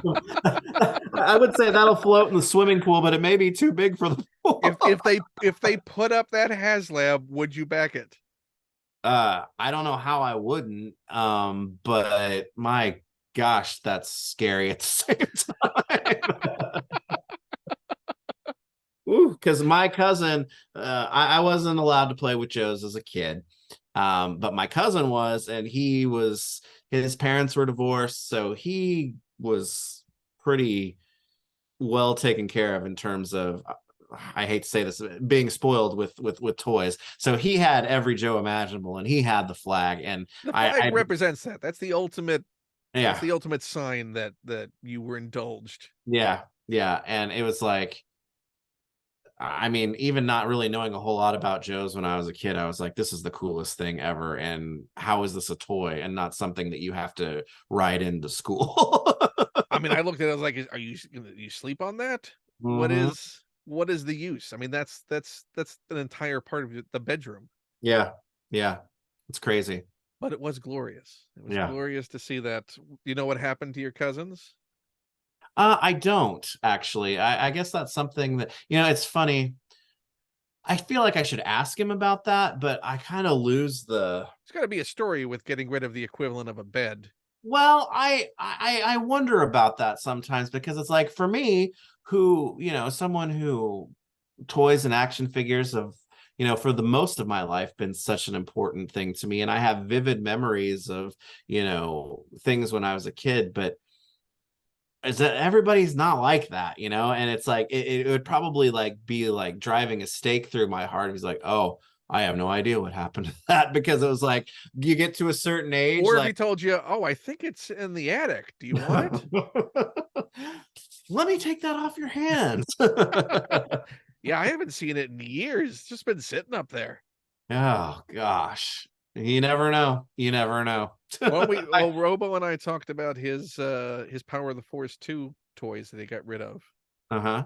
from his collection, which are he knows exactly where they are, Yeah. and he still has the ability to go get them back, Oh, that's good. including the one he said that he met his wife over Yeah. as well. And I was like, how can you let that linger in this place No, and not reclaim it? no kidding. Because when I when I met my wife, um, we were in college, and it was like she was like, oh, this is cool. I mean, I had a small collection at the time because I was just getting back into it. And it's like, oh, no, I think this stuff is cool, because it's like you never really know what people are gonna say. And then it's like, I remember for that first Christmas that we were together, she really didn't know anything about really anything as far as like what I was like super into as far as toys go and whatnot. And I still have some odds and ends things in my collection space because they were gifts that she gave me for Christmas. They were guesses. Yeah, exactly. And it's like I adore them because it's like I've got this like Batman Beyond thing where he's like on a base and you push it and like Oh, the and the wings come up and they have like yes, the the yes, reflective.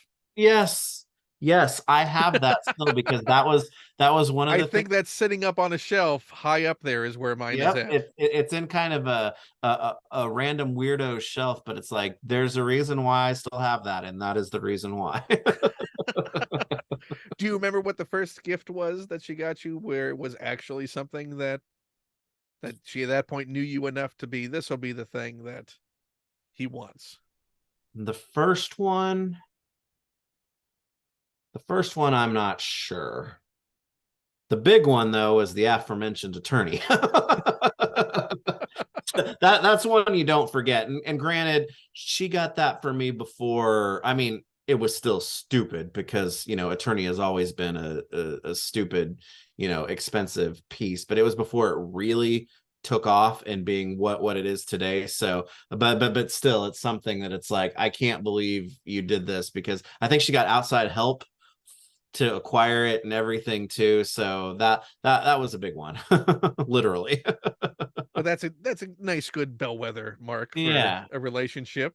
Yeah. Yeah. She was always very good. We talked about like the Rankin Bass Christmas stuff and whatnot. She was always very good about, getting into that stuff too. She loves the Gremlins as well. So she was real helpful with that stuff as well. But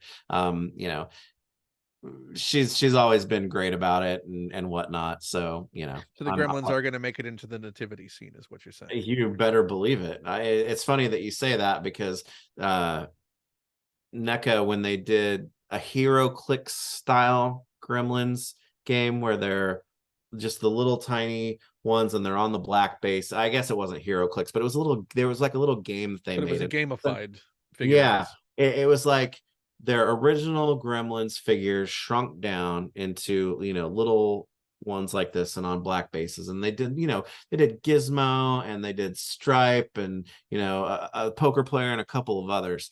I had taken one of those. My stepmother used to collect this like Christmas village, and it's like their little houses and they have lights in them, and she would set them up and it would be like Right. a Like that snowy bisque neighborhood. porcelain kind of. Yep. One of them, which was a caroler gremlin, I snuck into that display on a wraparound porch of a Victorian house looking thing, and I used some blue tack to make sure that he didn't move.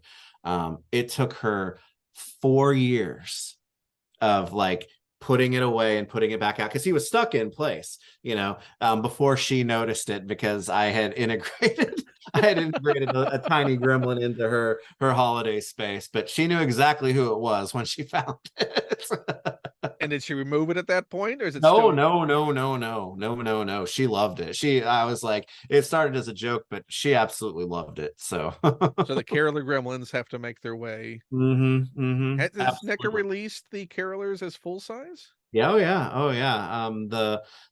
The one of those, the one with the hat, and whatnot. That's one of my favorite That's one of my favorite Gremlins figures that they've done. Well, I have to go back and find this now. The good thing Yeah. about doing this show is I get to find out all the things I need to go buy. It's and you know what? I think they're available this year. They came out a couple years ago, but I think NECA kind of refreshes them every year. So you can definitely I know I saw a set at Target because it was two sets and each one had two gremlins in it. So they're definitely still around and out there. So you haven't gotten to the point where you've put like a full size gremlin inside your Christmas tree just as a surprise? Actually, I did have one when they came out with the new Stripe figure. I put the old Stripe figure in the Christmas tree because there was, the scene in Gremlins where one of them comes out of the tree and Right. attacks, Billy's mom and whatnot. It's funny though, we got a new tree and I don't know what happened to it. So It's a it's either in a box somewhere and I just haven't found it, or it got lost to the ages. But I did have a gremlin in the tree. well, you need to find that. Yeah, It's not yeah, Christmas without the gremlin I in the tree. know. That's one of my favorite Christmas movies. Honestly, it Have is. you watched it this year yet? Oh yeah, oh yeah.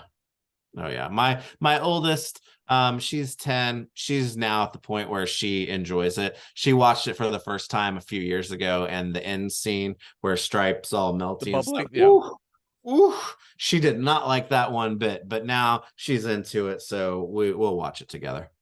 There's nothing like gremlins for the Yeah, holidays.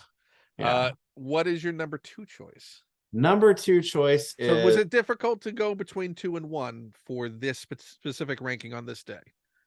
Was um one always going to be the number one? I think one has been number one for me since I got it, so it wasn't too bad. And this is another one that is kind of like the Sand Trooper in that I'm ready to take the heat because this is the very first Star Wars figure that I bought with my own money, and it's Buff Chewie. Because when this line was going, I wasn't a Star Wars collector. I wasn't really even collecting action figures, but Obi-Wan and then Chewie were my guys. And I saw Chewie at Walmart where I was there with some friends, and I was like, I gotta have that. And so Like I $5, sure. yeah, yeah. And it was it's just something that he has a permanent home now. But I mean, I've had this figure for a long time. He's been on desks, he's been on random just all over my living spaces since I've gotten him, and So he's he's all very much a totem, a desk yeah, sort of yeah, accompaniment. yeah, exactly. You're Chewbuffa. Exactly. And it's hilarious to me now because of the design and all of that. But it was my first, I bought this Star Wars figure of a character that I love, and I've always had it, and I'm never gonna let it go. So yeah. So do you do you have anything else from the Power of the Force 2 line, or was that an Obi-Wan and done? You know what? That's it. Do That's you it. still have the Obi-Wan? And I resisted getting the Obi-Wan for a long time because it was like I don't really like it. It's like Chewie had some charm to him, as I mean, weird Chewie has looking. a more straightforward pose. Yeah, It yeah, the yeah, that weird knee forward thing that they yeah, had for Obi-Wan and then that figure is a little odd for display. yeah, yeah. So nope, those are the only two. Those are the only two that I have from that line. So should I ask? Number one, how long has it been number one? Gosh, when did it come out? Was it 2018, 2019? So this is a It, recent it, number one. it's been fairly recent, but at the same time, I've really only been a serious Star Wars collector since what, 2013 or Right. so. And to So be fair, 2018 does feel like a lifetime ago. yeah, that's true. So yeah. So my number one is the Bandai SH Figure Arts Episode 3 Obi-Wan Kenobi. I love Obi-Wan, as I've said. I love Ewan as Obi-Wan so much. I love the way that he looked in episode 3, because to me it was like we've come to the spot where he is the transition from young Obi-Wan to how he started looking in, you know, A New Hope. And when Bandai started their line, I just remember that is the one figure that I want more than any others for whatever reason. And I love it. It poses better than any of the other Obi-Wans that I have. You know, the face printing is probably a little dated by today's standards, but back, you know, of just a few years ago, this was cutting edge. So I just it's you know, I love the Bandai figures because of, you know, there's so many of them are like little pieces of art, even though it's like you're kind of afraid to play with them as a toy a Well, little for bit. that price, it does make it a little bit. Yeah, but I love everything about this figure. I don't ever, you know, change my, you know, just because another Obi-Wan comes out or another figure that I absolutely adore comes out, it doesn't change my feeling about this one at all. So it's Has this he one. always been posed like that on the shelf? No, no. Just recently, when I had to finally, because I used to have my Black Series and my Bandai collections and my Metacom collections, all in one space. Uh, Somewhat recently, about a year ago, I pulled the import stuff out into kind of its own space, and I just had him. I went from I made the change then where he was kind of like with the Anakin figure, but squaring off style to we're still pals. So yeah, because So you haven't done the over the head blade right, hold yet? right, right. His The surfer show, pose? You haven't done yeah, the surfing saber pose? yeah. The you know, he's got the hands, he's got all the parts for it. The shelves that I have my imports on isn't very deep, so it lends itself to it.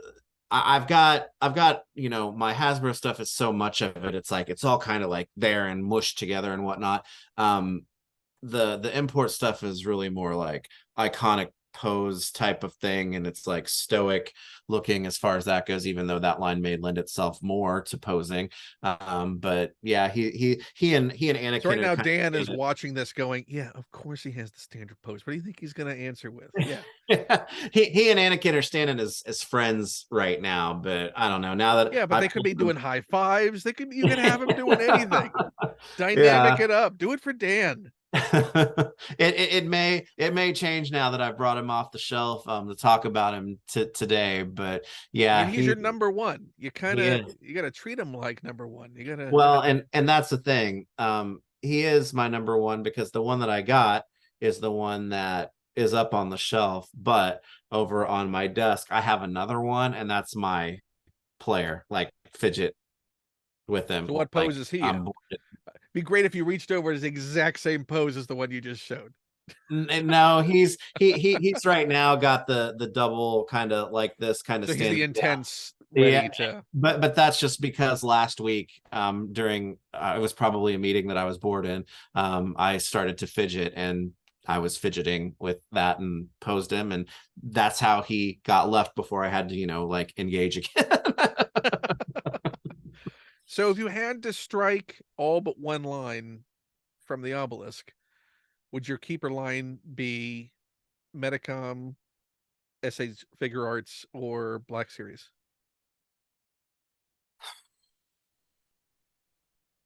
That's a tough one.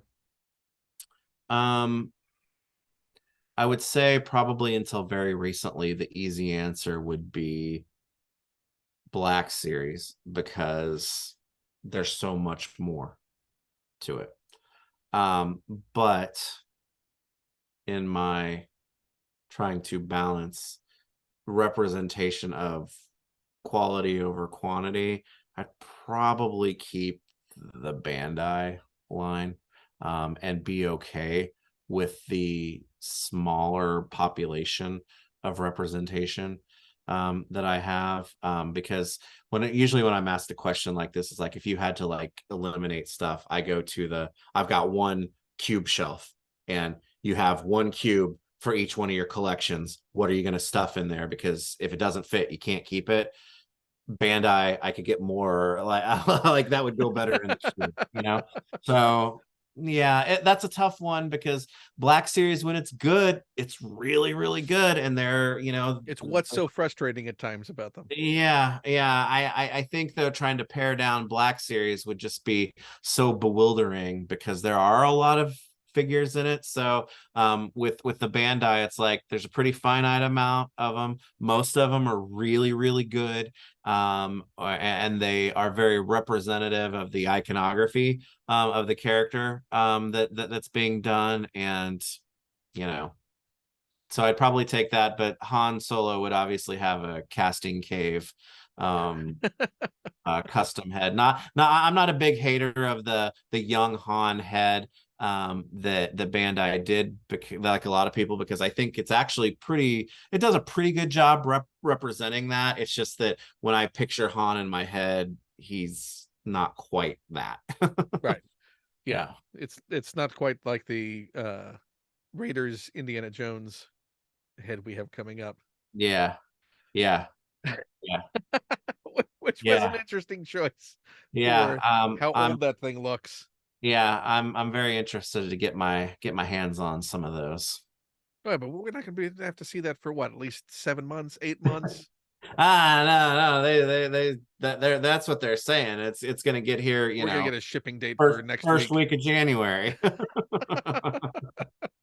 The whole wave. Mm-hmm. So, so that you said the Obi-Wan would never leave your number one spot. What about it does make it a number one though? So you said obviously Obi-Wan's your favorite. Yep. What aspects of that make it different from the Black Series, or the fact that you have a Hot Toys? You have a Hot Toys of that exact same Yep. Obi-Wan. It's being able to pose him or put him into, like, he has the smoothest, I think, articulation and the best articulation, because I mean, Hot Toys for me are essentially statues. You know, I get them and it's like, I don't want to touch you because a million things will There's have a to, lot of money wrapped up in you. yeah, and it's like things will have to be rearranged every time and whatnot. But this Obi-Wan, I mean, like I said, I have a second one because I just play and pose him, you know, all the time. And I guess I never say never. You know, eventually there's probably going to come a time when there's going to be a better one of this character in this version that's done. And, you know, that's a part of being a collector, is that you know, you say, hey, I'm the type that's like, when there's a definite improvement on something, I'm ready to, you know, welcome it in. But this would always be the one that it's like, well, I may have a quote unquote technically better Obi-Wan figure in this version eventually, but this was the one that, like, I loved from the beginning. I still love it now. It's fun. And so it will never leave because of that, just as much of how good I think the figure itself is, if that makes sense. Right. So you're gonna get a third one that's like a travel one. I might have a third one that I've kept boxed, but we're not going to tell anybody. Nope, this is exactly the forum not to tell anybody. Yeah, I may have gone a little bit crazy when that was announced. So yeah. Do you want to tell us about the fourth one? Fortunately, I'm keeping it honest here, and three is all that I have. But if you were walking in a convention and someone had it sitting on a counter for $25 on a table. Oh, yeah, $25, I'd buy it. If Absolutely. They had 3 there for 25 each, I'd probably just get the one. I think I can show the restraint. And then you'd go back on Sunday and ask if they take 20 each. Yeah, exactly. It's like, that's still there. Oh, you gotta get rid of that, don't you? I also have a case if you want them for 100. See, if I still worked in an office instead of from home, I probably then I would have a justification. Yeah, exactly. Because I gotta have. But it can't be the one that's still boxed. You have to have the fourth one to be right. Exactly, because the one that is boxed is there for emergency use only. You don't have one in the car for emergencies. Just you're in traffic for a while. It's like I need you, Yeah. Obi-Wan. You need to take this exit. Or just, we'll lift those cars right out of the way. Yeah. This is not the accident you're looking for. So, your honorable mentions. Honorable mentions. What is it about the honorable mentions that didn't quite make the list? Um, that's a good question. One of them I can say, one of them, well, dang, I don't know. I think one of them could have snuck in there, for sure. The other ones, it's an honorable mention because it's, I think he's an honorable mention because I was surprised how much I actually like the figure. And then another one is more of a representation of a time and place than anything else. And it's not so much the actual figure, it's the activity associated with the figure, as strange as that sounds. So I, I I don't know. They're just, it's almost like they're honorable mentions because I've given more thought to them, which is weird. But there's a reason. I guess they have their own reasons for why they're honorable mentions. I don't know. So, of the two honorable mentions, which one do you want to mention first? Well, the first one is the vintage Rancor keeper. And I don't have him to pick up and show you right now. And there's a reason for that. When I finally did make friends in junior high, probably, who were into Star Wars, one of my very dear friends who I'm still friends with, his house became the house that like everybody went to, in high school, after school, weekends or whatnot. His house was the default house.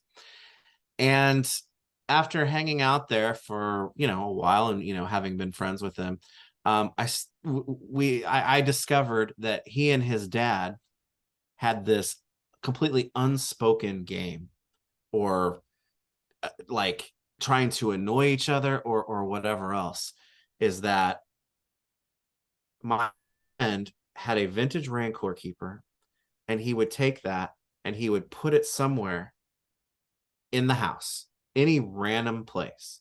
And when his dad would find it, he'd throw it down the stairs back into the basement. They never talked about it, anything. And it would keep finding. I mean, and this went on and on. And I mean, they may still do it. I don't know. I don't know.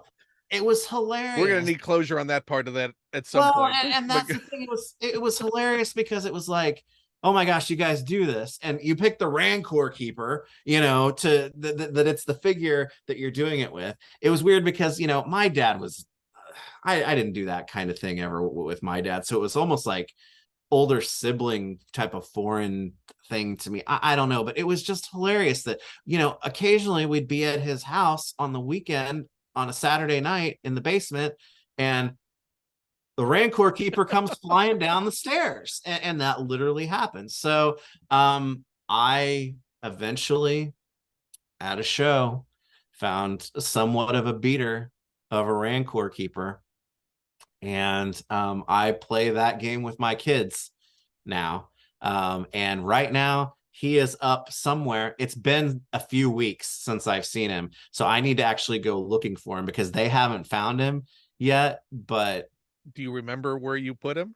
that's I've got, it's in one of like two places, so I need to go put eyes on him. But the reason why he's not down here with me is because they haven't found him. The game is still on. The game is on, so I kind of stole that game, in a very complimentary way, from my friend and his dad, because I just thought it was so weird but so neat. And it's like, it's the vintage Rancor keeper. So they don't toss it down the stairs though when they find it, do they? Or have you incorporated that part into the game as well? they don't do it because I have all wood stairs and wood floors, so he usually ends up right in the center of the floor down here. But they're very careful to do it when I'm not paying attention or what, because I will admit, my oldest daughter is 10, but my other two daughters, I've got a 5 and a 4-year old. To their credit, I have never once caught them returning him, and I don't want to, but at the same time I can't like not notice it if I'm gonna notice it. But they've been very very good about being sneaky about getting him back down here. So you prepared them all Like, for being teenagers and going to parties. yeah, well, yeah, and yeah, yeah, yeah. Oh god, that's gonna You be, didn't quite think this Malakili Rancor Keeper game through, yeah, and that's what the true. eventual end game of Oh here's how we man. get Dad not to notice things like obvious movements. Oh, yeah, yeah, that's true. Dang. Well, now I'm gonna have an existential crisis with this Now game. you're have I ruined the game? Have I didn't want to ruin the game, No, no, no. I know that's when the but game's gonna certainly end. maybe you need to know before the game is really on. Yeah. Maybe that's how So you find out is when you just walk out and go, where are the girls? And you just see a yeah, little Rancor Keeper sitting in the middle of the floor, and you know it's right by the that's their back calling door. card. Yeah, yeah. We left out the back door. That's their Joker card left there for you. Like, So ugh. so yeah. As silly as that is, that makes, Malakili one of my honorable mentions. So And someone we don't have in the Black Series yet. yeah. And it's funny because when I think about him in the Black Series, even though I really want one, it fills me with rage. Because if I can provide a list of all the things that I would have done very differently about that Rancor Haslab, Malakili is like front and center. The fact that they, in almost spite fashion, let it go down without extending it when they'd already set the precedent, that they were more Yeah, than willing to do that. yeah. It There was a were bizarre turn of events. there were a- they, ooh, I because I wanted a Rancor, I did, and it's just, you guys don't want to make this. I don't know. It was, uh, yeah, it's too bad. It's too bad. The HasLab is a fascinating experiment in frustration Yeah, yeah, in many absolutely. ways. For every Galactus, Yeah. there is nearly every other choice they've made. Now the Cobra hiss was cool. That's awesome. Because I love that Are Joe you line. getting the hiss? Oh yeah, oh yeah, oh So, yeah. what other GI Joe vehicles would you like to see done as a Has or in that just scale, even if it's not a HasLab, that haven't been Yeah. done? So I liked Joe from afar, and mostly it was like being at my cousin's house or being at my grandparents' house, and he would bring his GI Joe. I know it would be huge and it would be stupid, but man, the whale, the killer whale hovercraft, that The thing. ultimate pool toy. Oh yeah, that thing. I mean, I remember the first time that I saw that and I got to play with it. I went home that night and I was sat in my room and I closed my door and I cried because I wanted that thing so badly. Were the But tears falling like the barrels from the yeah, yeah, and it's like, my mom is very anti-war, anti-gun, and stuff like that, and so she was not like having GI Joe when I was a kid, and it's like I didn't understand that well at the time, and it was like I couldn't have Joe's, but my gosh, that thing. I loved it so much. I still love it to this day. I'll probably eventually get a vintage one just so I can have my one vintage GI Joe figure with it. But yeah, it would definitely be the whale. So that would be about the same footprint as the Eternia, wouldn't it? If it was to scale. It'd be pretty big. I don't know if it'd be quite, well, the actual central tower, maybe. Yeah. Yeah, maybe so. And that's just all solid plastic. That's a Yeah. big thick piece. Yeah. Yeah, yeah. Like I said, it would be ridiculous, and there are so many more But you'd back it approachable. in a heartbeat. Yeah. But I get it. There are more approachable Joe vehicles. But that has to be my answer because I mean I was heartbroken that I did not have a whale.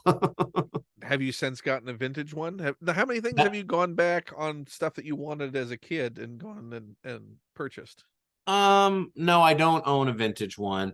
Um, a lot of vintage Masters of the Universe and vintage Ninja Turtle stuff that I didn't like I still have some of that stuff that was from my original collections. Some of it I didn't, and I've gone back and done those. There are some vintage lines just that I have a great appreciation for, like Dungeons and Dragons and whatnot. That I collect vintage stuff, not as much as modern stuff, but I do it quietly. And it's not like it's a secret. It's just that it doesn't present itself for display or like um conversation and whatnot quite as much as the stuff that's happening now, because there's so much to talk about Right. that's happening right now. So that's kind of the stuff that I collect just because I like it. So you've got in So the backseat Lord of the Rings figures, right? yeah, I have all. I don't have the horses and I don't have the ring wraith, but I have the rest of them. Oh, Yep. have you taunted Steve Evans with that?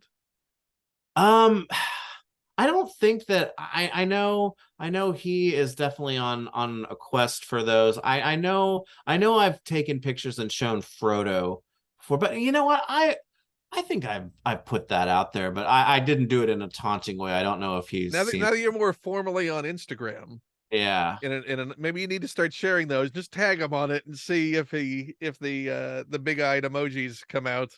Yeah, the well, and that's the thing. It's the ring wraith from that line, and then the blank from the Dick Tracy line. Those are my two big ticket vintage things that are still out there that I don't have. That If I presented with both of them, which would you get first? You could only get one. What would be the priority? the blank, I think, because it's the bigger. I can get a Bakshi, Knickerbocker ring wraith for something I think that is still in the realm of reasonable price. The blank is not Just reasonable. one less trip to Disney World. Huh? Just one less trip to Disney World. Yeah, exactly. Yeah. So I'd probably take the blank first, but I feel like the ring wraith is more accessible to me, so that one feels more of like a matter of when I'll get it. The blank though, I don't know if I'll ever throw down for that, but I'd love to have her. At some Yeah. point, Yeah. we all Yeah. get everything and then Yeah. realize that there were other things that we hadn't remembered that we needed. You got to space those big ticket ones out a little bit Oh too. yeah, So, yeah. yeah. Or just hope you luck into it. Yeah, absolutely. Or Absolutely. if there's a white knight out there who suddenly sends you something Uh, in the mail. that type of thing. I don't know if I could handle that. If you if if, know. if you walked out and you thought, "Oh my my Fire Lord is here," and instead you open it up and it was one of those two, I don't know. I, I'm not sure how I would even like react to something like that. Just would simply the like kids be like, "Dad's still on the porch crying. What's I going on with?" know. Actually, actually, I'd probably devolve into swearing just out of disbelief. So I'd probably say, "Why is Matt yelling swears? It's like, is he mad?" Robo, we're doing a live stream. Get on. Exactly. This isn't going to be. We're not going to be able to monetize this because there's too much swearing. But Merry Christmas, building and loan. mm-hmm. Yeah, yeah. Miracles could happen. You never know. You never know. You never know. Now it's out there. Yeah, And also the race is on with Steve to yeah. acquire that ring wraith. Well, I got Gandalf. He's been within the last year because with that line, things go up exponentially in cost when accessories are involved. And for Sam and Frodo and Gollum,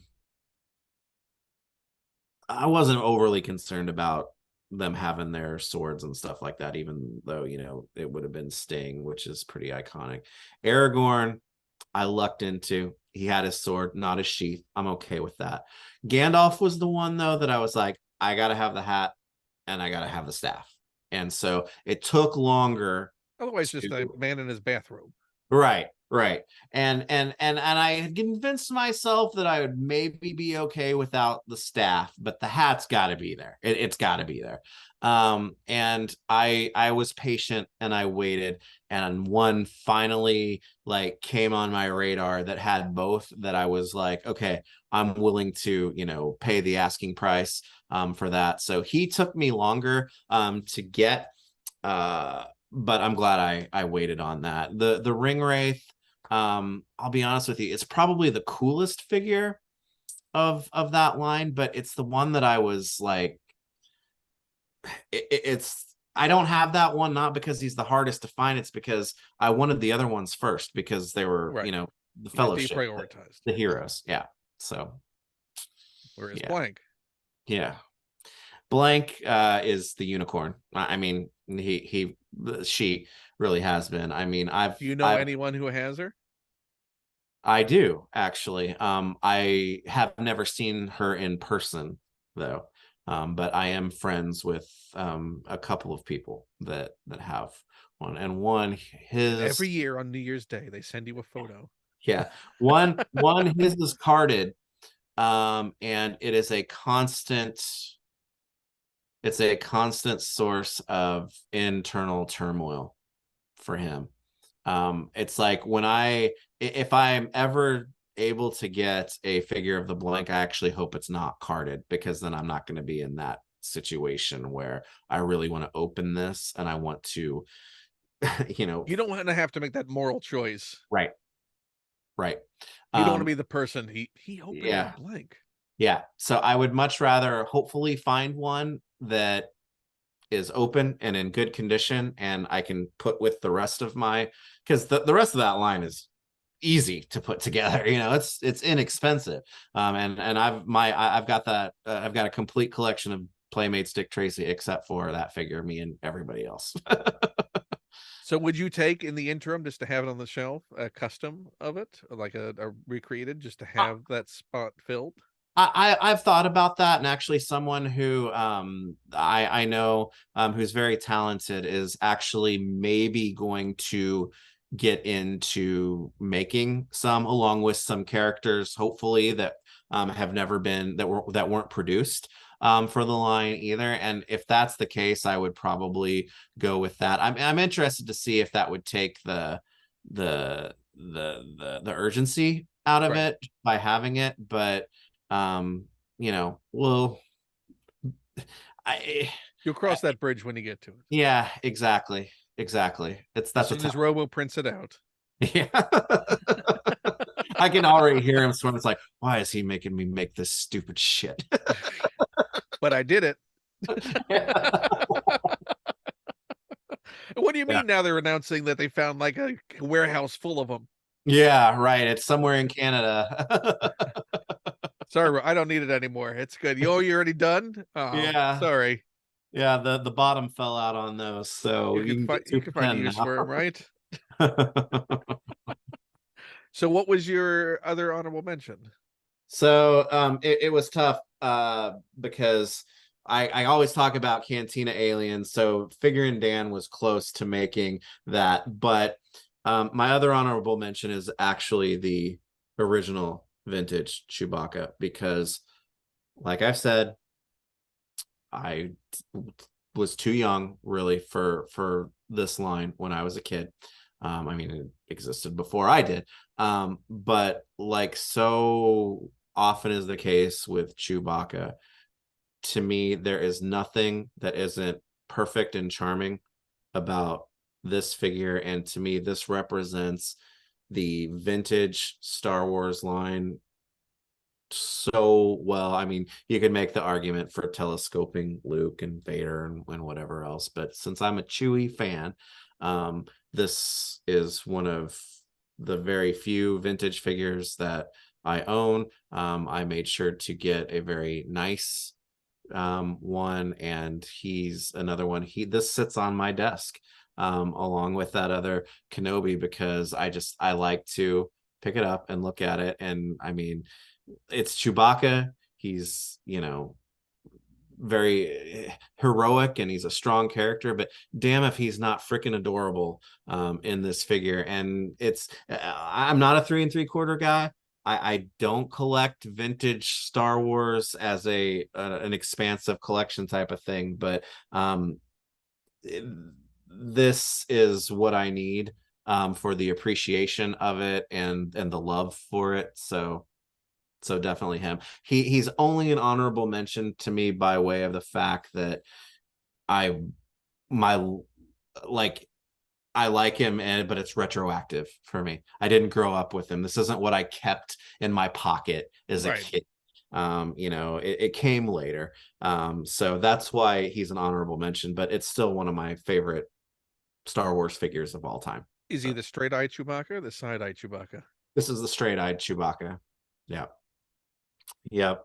But I probably need to get the side-eyed one eventually. You need to get the side-eye Chewbacca. Yeah. Yeah.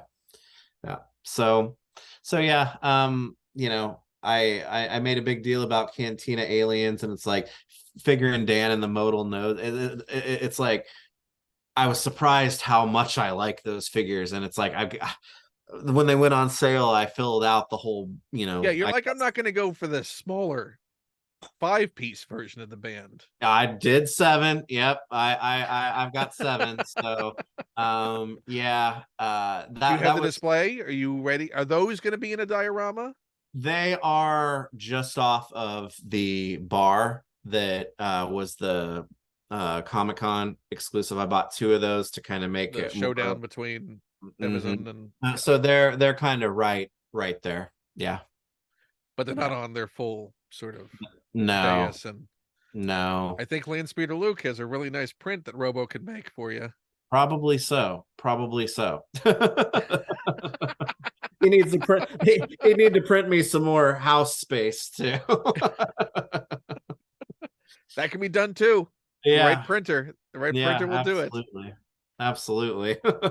So now that we've gotten through all the Star Wars stuff, almost. I got one final question before we push it aside. What one figure would you like them to do that they have not done yet? Oh man. That's a good one. And a few months ago it would have been easy because I would have just said Wicket at that point. Is it Wilford Brimley's character? You saw my brain was wandering back in that direction for sure. I guess I would probably at this point I'm kind of on the Justice for 9 Numb brigade, because it's like, where's the respect?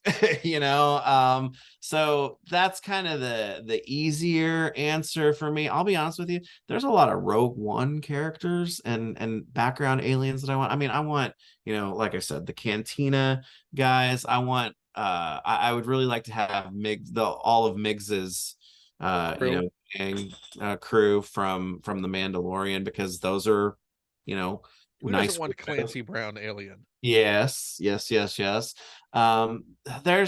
speaking of another Cantina alien type, right as right well. Yeah, there could be reuse in that, Hasbro. Yeah. Come on. Yeah. I'm always a sucker for more Jedi. I'll be honest with you. I know a lot of people aren't anymore, but I'd really like to be able to flesh out like the entire council, various councils, I guess, would be fun. Where's the Yaddle figure? Yeah. I'll tell you, she shot the way year up of Yaddle. there. She shot way up there, because never in my mind, and that's me calling myself out for underestimating, but never in my mind would I have thought that it's like, holy crap, I got to have. I mean, I've wanted a Yaddle figure, but We've got a But now it's Dooku. like she's way up there because that was so good. Yeah, I mean that we should have a younger Sidious. You know, a Yeah, Sidious, not a Palpatine, yeah, not an emperor, right, not a prune face. right, right. Which should do double duty. Like, where is there no? Why is there not like a Senator Palpatine? Yep, yep, For a character that was so, that's like not having the main villain of your line yeah. I available. I agree, and there are some of the movies still don't have their whole core groups either, and I'm Well, big the lack about of Padmes in the that. Black series. Yeah, an episode one Anakin. I mean, I get it, I get it, but I gotta have that Well, for then my HasLab the thing. If you're collection. afraid of sending it Yeah, to retail, then make it an exclusive. yeah. I'm one too that I think that Solo suffered for a lot of things that weren't its fault, as far as perception goes, but there are a lot of undone characters from that. Or an But unmasked Enfys Nest. yeah, yeah, yeah. Or a Kira that is, has correct is chronologically Yes, correct. you're not just getting the prologue Kira Exactly. as a figure. Exactly. Yeah, yeah. So yeah, Put it in the I mean, publishing line. Bring her at least, she's the fact that he is back in the comics. You could have yeah, some version of Kira that's not that prologue Kira. yeah, absolutely. So there's still so much that I want. But if I had to just like pick one character, it's like I need some in my life.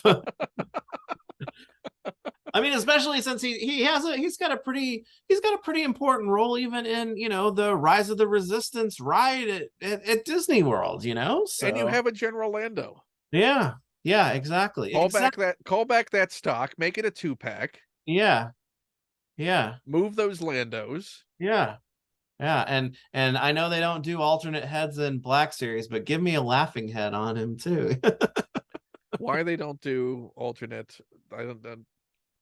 I can only think that that's got to be a licensor thing, which is crazy because it just shows how different things are even within the same company, because they do licensing with Disney all over the place that isn't Star Wars, but Lucasfilm must have some different things. I don't know. Yeah. Speculation. No, well, that's the other thing. I think Robo and I talked about this. I'm sure I mentioned it is the opaqueness and lack of communication on things where they could just be clear about it and just eliminate any speculation. Yeah. Like, it's not earth shattering to definitively say this is the reason we can't do this. Yeah. Yeah. Then And they'll stop asking you or criticizing you about not doing it if you just say this is why. and there's very little out there that could be addressed, that couldn't be put in a respectful light as far as the way that it's communicated and whatnot. Yeah. So Oh, no, it is. I mean, thank goodness well, comments are off on a lot of well, things. I guess it was Nolan Cheel, right? Was Um, the Hasbro exclusive. and had alternate hands. I mean, how long has it been? But that was crazy. It's like, yes, this wasn't so hard, was it? Also, frankly, if the speculation has been that Lucasfilm doesn't like body parts being on display on shelves, there's no windows now. That problem's over now. It's just a box of parts now. Yeah, yeah, yeah, absolutely. Wrap them up in the takeout wax paper Yeah, and put them in the box. One more thing to lose track of as you're opening the box. yeah, yeah, Just a yeah. box full of heads. Just sell a box of alternate heads for the I figures know. that people already have. Just swappable heads. I I mean, if they did that, I mean, I even thought that through with, like, there are several Jedi that they would have to be able to cheat a little bit as far as accuracy goes, but they could knock out like three of them in one deluxe set just by having different hands and heads. Yeah. I mean, I mean, what? How close is like the Plo Koon and the Kit Fisto and the Mace Sure. Windu and But I mean, you could not like there. You can't tell me you can't do like Agent Kolar and some of the other ones with just some very basic, swaps, right? yeah, So, no, it's why can't we have accessory sets? Yeah. Why aren't you just selling us a box of lightsabers? Because they gotta sell you a full priced figure. Upcharge. Uh, Charge us, the figure price for a box of 10 lightsabers. well, and that's the thing. It's like I'm not a big video game person, but microtransactions have been a part of that world for a long time. It's getting to be that way with a lot of like even automotive type things. It's like when are the microtransactions gonna? And I shouldn't even be talking about it. No, you shouldn't. Hopefully they don't find an easy way to integrate those into this. Would you like to defrost your windows faster? You know what was it? No, seriously, was it BMW or someone? There's a monthly fee charged for the computer to activate the seat warmers or something now. No joke. I'm not. It's something. It's something. Yeah. Yeah, you want to access your stereo at all? Yeah. Yeah. You need to pay for stereo access. Yeah. Oh, unlock those doors. Are you on the door unlocking plan? Yeah. You get 17 unlocks a month on your Uh-huh. basic plan. Yeah. If you'd like unlimited unlocks, that's $60 a month. Ugh. Well, like I said, hopefully they don't figure out an easy way to integrate that into this hobby. Well, outside of Star Wars, we're gonna, because I have to talk to you about this. We're gonna now, instead of just Force 5, we're Fantastic Force 5 and talk about the state of Fantastic Four figures, which has been a bone of contention for me for many, many years. I'm with you. And I saw the release today, the announcement, which is it so impossible for any of these figure lines to get what is not an adult body on a child? Yeah. Yeah, it was weird Because I because looked at it and I went, who is that? Who is that supposed to be? it almost seems like the Hasbro Pulse social media manager accidentally scheduled an announcement, and because it happened right at the stroke of midnight Eastern time last night, that they revealed Franklin. I am a tried and true Fantastic Four fan, and Same. I'm exhausted. Ben Grimm is, he's by far my favorite Marvel character, tied for my favorite. I put him up there just for you. You've seen him. He's been there the whole Oh, time. yep, there he is, right there. Yep, I see him. Yep. Now, from Yep. that distance, can you identify which one it is? Is that the one? That's the one with the burn brow. Is that the burn brow one? See if it's the burn. You're putting money on Burn Brow, right? I think so. Okay. Well, I'm holding it like this. We'll see what the reveal is. Whether you Okay. were right.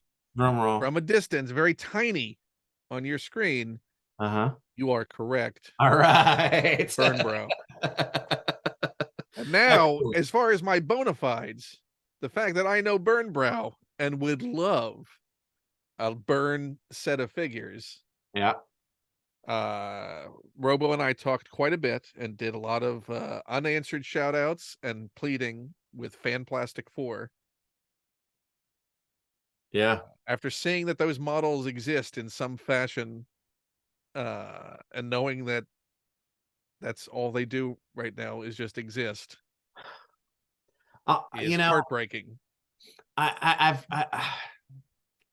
It's weird, and I'm sure it can be chalked up to the fact that the Thing is my favorite Marvel character, and by extension of that, the Fantastic Four is that I'm generally not a fan of artist specific figures in a line unless it's like a unique kind of like release set or something, because to me action figure lines that have good design directors or whatnot, that's almost like their style, and it's like I want iconography, right? I want which we generally get costume wise. Like sure. That's generally where it's realized in figure lines.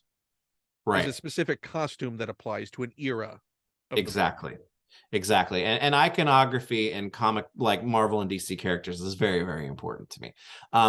But when it comes to the Thing, and by extension the Fantastic Four, I want Kirby. I want Burn, you know, and it's just, and that's just my, you know, selfish wants, you know, coming out. But it's like it's such an important part, and they're doing it with the X-Men essentially, you know, with Yeah.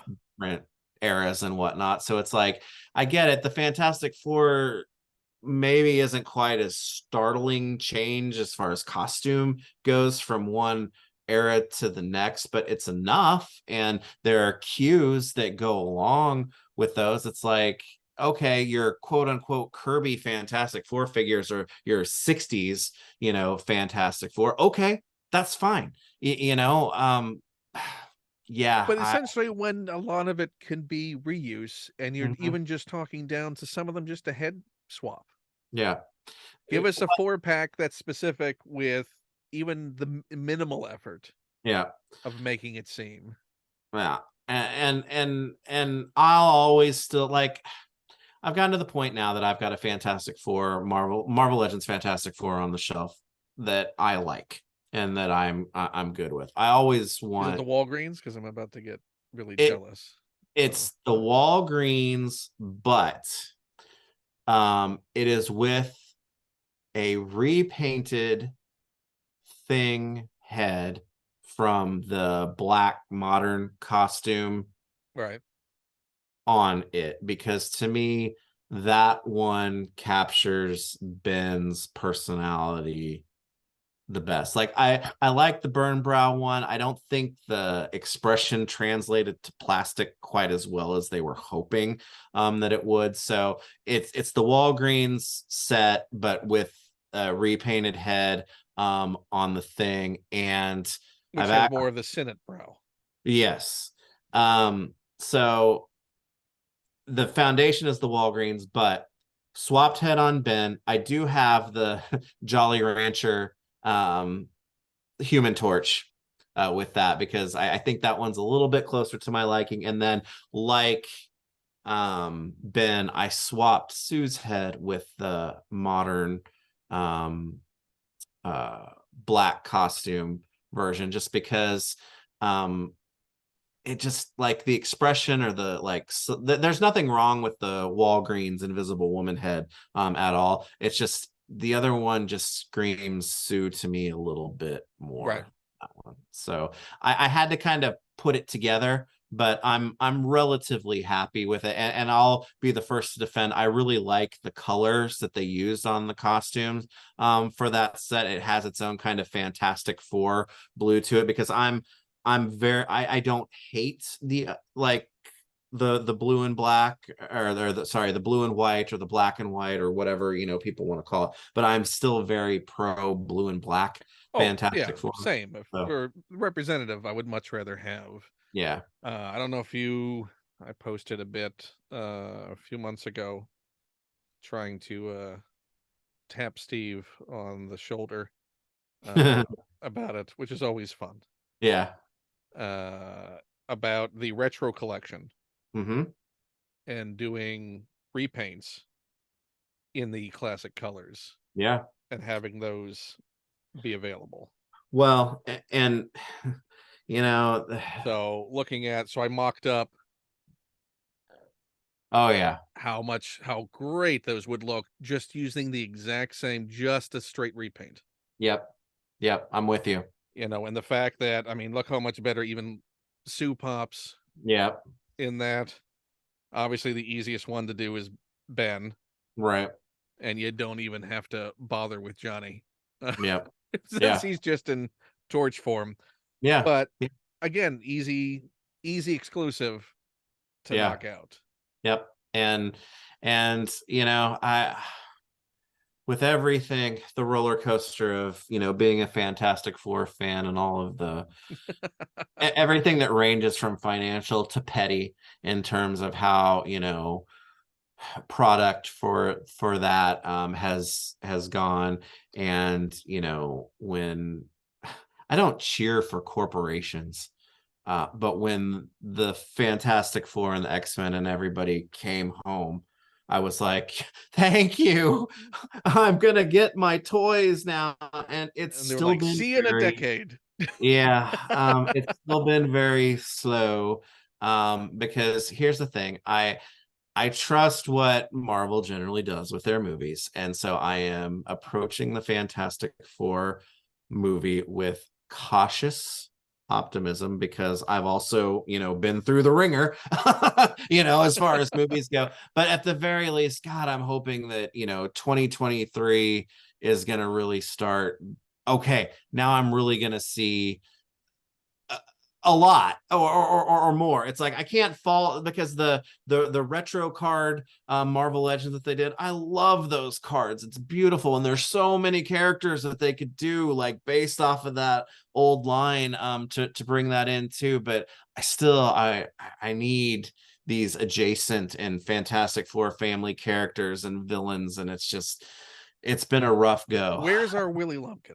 Is all Yeah, I'm asking you. exactly. Until we get a Willy Exactly. Lumpkin, And make it and a fan channel exclusive. Give us our Willy Lumpkin. Yeah, and they can, they can do a tribute to Stan again, and include an alternate, Stan Lee, Willie Lumpkin wink, Yeah. head as How well. how we're not getting that? I mean, they give us a Herbie. I was very happy to get a Yeah. Herbie. The Yep. fact that the that you talk about the 3 3/4 line that they did a decade ago gave us a Herbie. Yeah. That's a nice Yeah. Herbie. Yeah. But yeah, I'm very disappointed in myself because I missed the window and getting those Walgreens figures, Oh. and the only ones I've managed to. So here, I got the Invisible Woman, Mm-hmm. uh, and then I went to eBay, and I thought, oh, this is a really good deal on a Mister Fantastic, but it arrived, and they only sent one of each arm. What? So I have one That's like regular the arm, worst thing. one stretch arm, and It's so like, now it feels like now I it doesn't feel complete. Like I have to go, and I'm still looking to get a Mr. Fantastic because it seems wrong. Like who, and he had his ultimate nullifier. Who loses track of one of each arm, but not the nullifier? It's to this day, it's the so I don't consider that I quite have him. And also the Ben Grimm. The Ben Grimm has been that whole the whole shortage on that line is astounding. That it went as a Walgreens exclusive and seems to have been in such short supply, but not the Invisible Woman figure, which seems yeah. to be the easiest to find. And I can't Okay. see that just as a quantity, like a production. Like you would think they would have all been produced on the same levels as an order from Okay. Walgreens. So you have Sue. You don't really have Reed. You don't And have Ben. Do you have Johnny? I don't have Johnny because I consider the modern one the to be fine enough because he's in his flame form to Uh-huh. not be as concerned about it. Okay. Okay. Uh and he, Um, and the modern one seems to be closer to the burn style of how the flame effect was done than the Walgreens one appeared to be. I would love to have a painted version of that one with the lines on him, do that. I mean, we're just giving them ideas here that they've probably already had. But I'll tell you what, you need to message me sometime next week because I'm going to be diving into I should be able to help you out. That would be amazing. I will Yeah, message you then. And because as it should not be a surprise, there's a good chance that I got several multiples of several of those figures. Well, and I'll be honest with you, I have several of the Walgreens Ben Grimms in my I have a separate collection for the thing that Benty on the Fwoosh, he does, 3D, he does digital sculpting and whatnot as kind of a hobby. He's done several different Ben heads so do you based have off. your ideal Ben head on one of them? Uh Do you have a sculpt yet that you would say is your ideal Ben head? he really went for the artist specific ones. So, and because like the burn brow before they announced like and I honestly I think his is better because of the expression, especially and whatnot. Um I still think the repainted black costume one on the Walgreens body. I still think that's probably the best, like, iconic looking thing that they've done so Right. far. It's hard for me. Who has Um, done the best thing to your mind? You're looking at your wall of things right now. um, What's the one you'd walk away? Like, let's say there's an emergency. You can only take one thing with you. it's tough because I think the original Toy Biz Marvel Legends Series 2 head is the best overall. But again, Do you have a uh dark horse one? the The Kirby? yeah, I would have I'm to reaching over to my shelf of. Whoop! Almost dropped him. Eagle. Yeah, that one's awfully good. Yep. The Eagle Moss Have you lead. seen this entire line? The Fantastic Four ones they did, Yeah. They're great. and probably one of the best Doctor Dooms Yeah. that we've ever Uh, gotten. the Bowen Designs thing bust where he's got the The cigar. cigar That one's I mean, that's not a figure, so that's kind of cheating. That and the one statues awfully good. Yeah. that they did on the hexagonal bases Yeah. were good. That are sort of in that Senate Yep. style. Yep. I I Let me like the grab one. rock. I like the rock. Oh gosh. It's the one in the it's the Toy Biz in the trench coat, right? With the fedora. See, and that covers up all the ugliness of the of the It does have a articulate. lot of character just by hiding it all with that trench coat and putting that fedora and glasses on. Yeah, yeah, Which of that's the which of the modern figures would you like someone to do a custom trench coat and fedora for you? um it'd have to be a closed mouth. What? Unless you had the cigar. Yeah, it's kind of sticky. Oh man. See what I want? I want the ideal burn one, and I want the 3D printed diorama of the back seat of the taxi cab.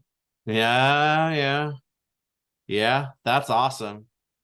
That That's would be my awesome. ideal display of the Yeah. thing. Yeah, that would be really cool. I would like to. Okay, so I like the Rocky thing just fine. The Marvel Legends one, if you look at it, it's mirrored in some places, and that's really annoying Right, to which me. seems like they very took an easy 3D modeling way out of. Oh, I think that's exactly what they did. um, and so I like that. I think what I would like, aside from like having a very Aside from Fan Plastic 4's right, version.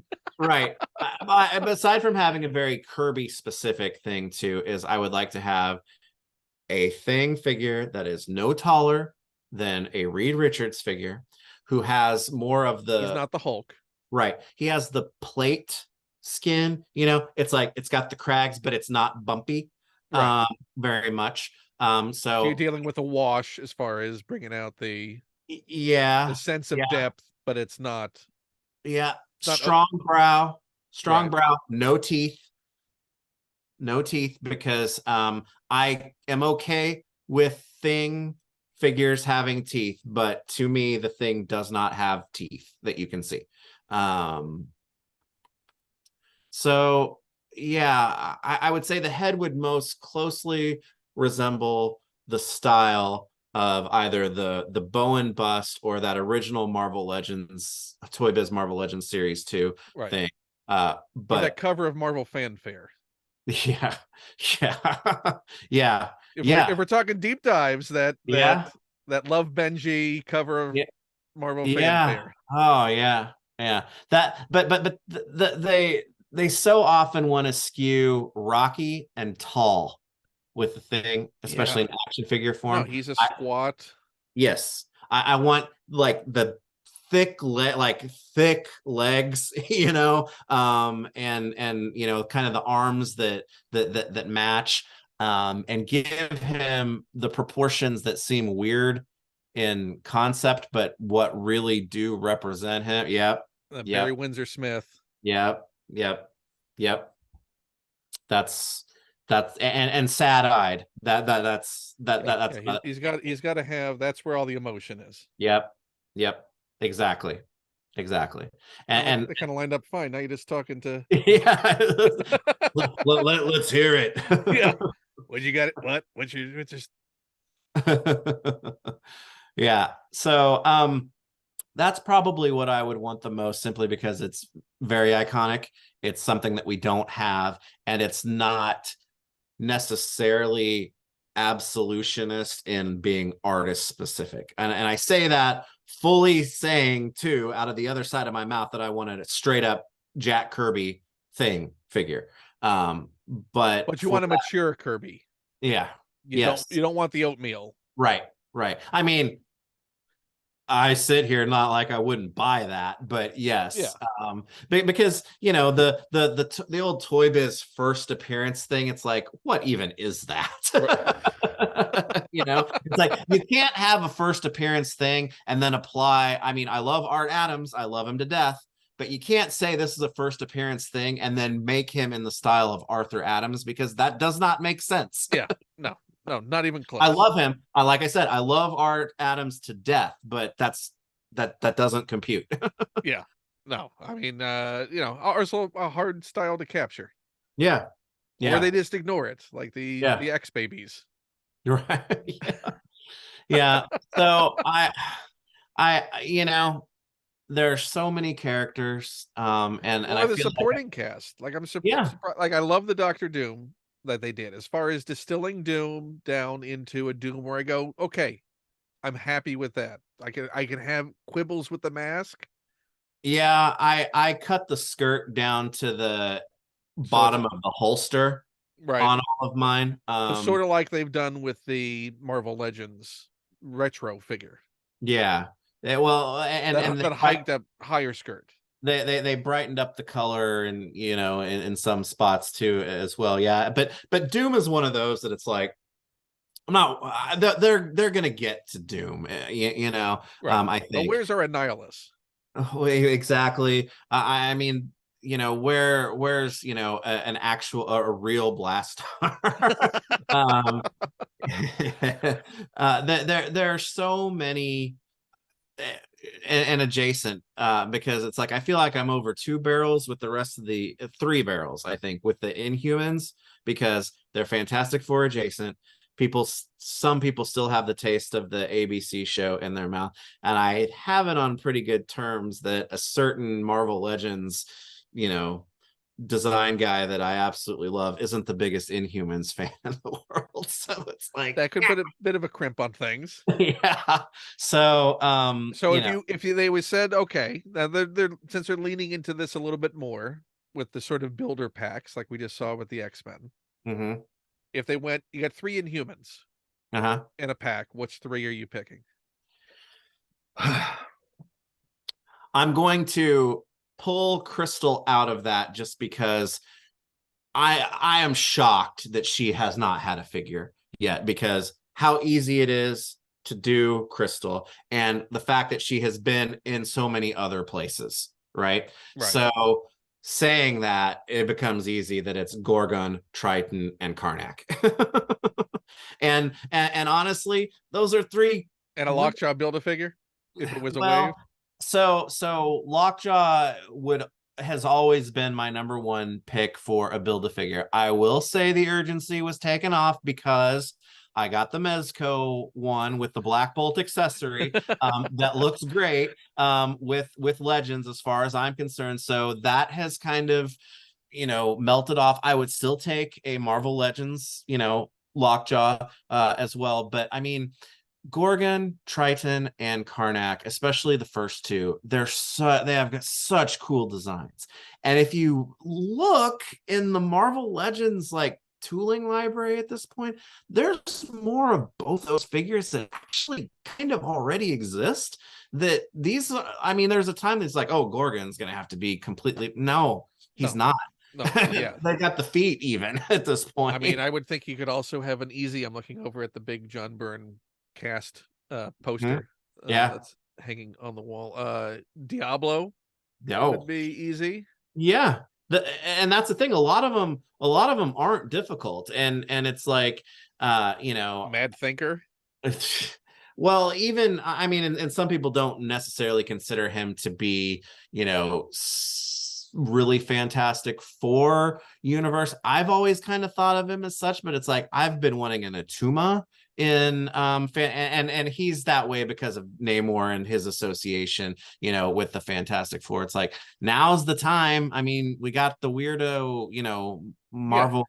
He should have been the one that was like the two comic characters or the one comic character in the line that just Yeah. throw in the here's your Yeah. classic Atuma. Yeah. There's the and Dragon Man's a big one. Literally a big one. The Toy Biz Dragon Man is great.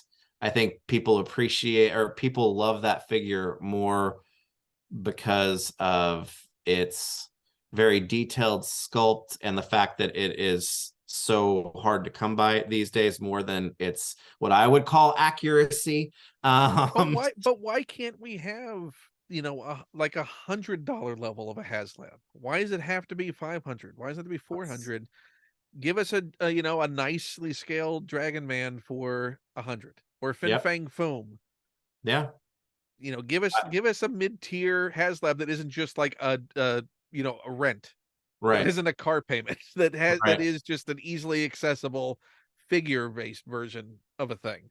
Just Yeah. also baffles me. Yeah. If you're gonna Yeah. do it, do go all the way. Do it. Give us a Kree Sentinel. I'll take it.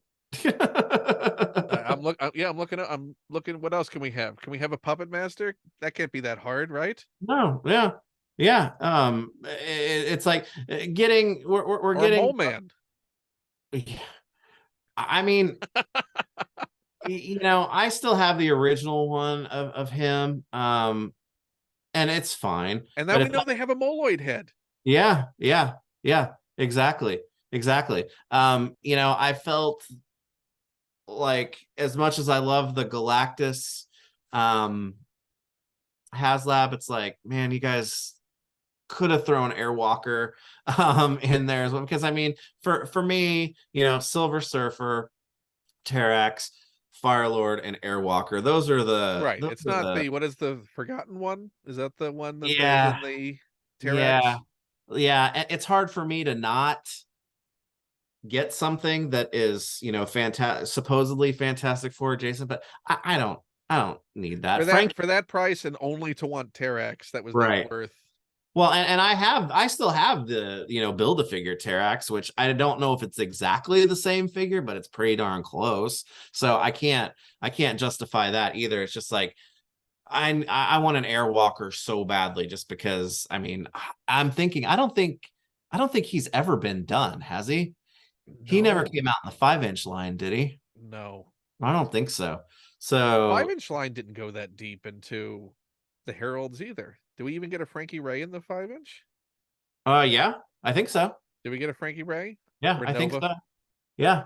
And there's Firelord, yeah, and Terrak, and that's what I mean. It's like all But those, Airark is always the forgotten Herald. yeah, yeah, and it's crazy because you know he's not a kind of Human Torch lookalike or Silver Surfer so iconic or whatever, but his design is really strange, but which makes it cool, Right. So No, I love it. yeah, And you should be able to, with reuse, be able to knock out an Airwalker. yeah, I yeah, mean, the only thing that's truly what is the sort of wing, the sort of spread. yeah. Um, yeah, Plug it into the back, yeah, type of thing. Yeah, yeah. So there's so much. did they do a comic claw? Yes, They did do a comic they claw, did. Yep. They that there was the original but we haven't gotten a Marvel Legends Ramatut. one, Ramatut. No, but that would be amazing. We that's got one a of the. great Kang. I love that Kang. Yep, Kang is fantastic. And so is what am I looking at over here? There's who did they recently do that turned out to be really good as well? I can't see everybody in my Psycho Man ended up being pretty good. Yeah. Oh no, I was Oh. surprised at how, including even his controller. Yeah, yeah, yeah. So it's like I'm just waiting on you guys. Let's do it. And if you want to get me twice, put them all out on those retro cards. Like recreate that line, and then you're getting me for two because like the 40th anniversary Star Wars stuff, the Fantastic Four retro line on those cards, that's the only Marvel Legends one that I keep a version carded as well because it's awesome.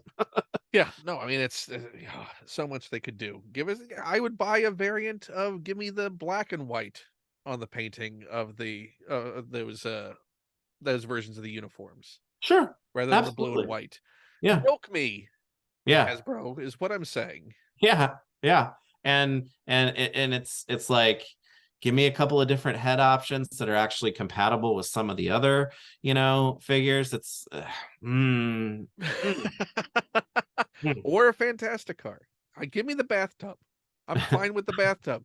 It's It, got to it, be it's so funny. simple to give me the bathtub. It's funny in my Fantastic Four display, the old Toy Biz one that came with Mr. Fantastic, which is just kind of like the front of the Fantastic car piece. I've got four of them just kind of lined up next to Oh, each other with with one them in member. it. Oh, So it kind of looks like they're sitting in a balcony, but it's like I still have a lot of, nostalgic love for that one. yeah, yeah. I don't need the deluxe. Just give me a Yeah, bathtub, and I'll be very yeah, happy yeah. with it. Give us some flare guns. Yeah, yeah. I'm with you. So, what would be then of the obscure characters, Fantastic Four, you'd most want? They give you one wish that you get one of the supporting cast, Oh man. and it could be one that's been released before a character, but you want your version of it.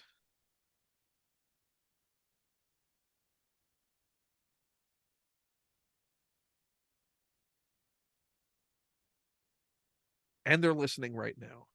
Yeah. Um, this is an obscure and it's kind of a crappy answer because it's just a civilian character, but I'd really like Ben to have Alicia. If it's just like a wish list type of this probably isn't going to happen because it's not a very toyetic figure. It's like she's so important to him, and with him, this is me being totally selfish, that I would probably go in that direction. And I say that because I'm to the point where when you guys start actually making Fantastic Four figures, which you better hurry, you guys would be insane not to go crazy with the Rogues Gallery because it's awesome. So if it, And she it, could come with a couple of busts. yeah, yeah, exactly. And it's like if you guys aren't Do your insane, full reuse of the models you already have and just make them into busts. well, and then that gives us connection with Puppet Master or whatever else, so it's like Hey, give us a Puppet Master and Alicia Masters 2-pack. I'll take it. I'll take it.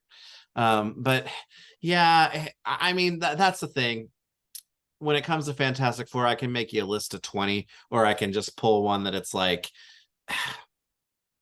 it's not, even if they're making Fantastic Four excuse me, figures, it's probably not likely, so I'm gonna go with her.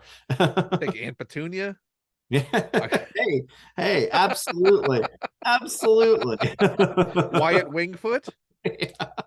Yeah. Yeah. With his hover motorcycle Yeah. bike. Yeah.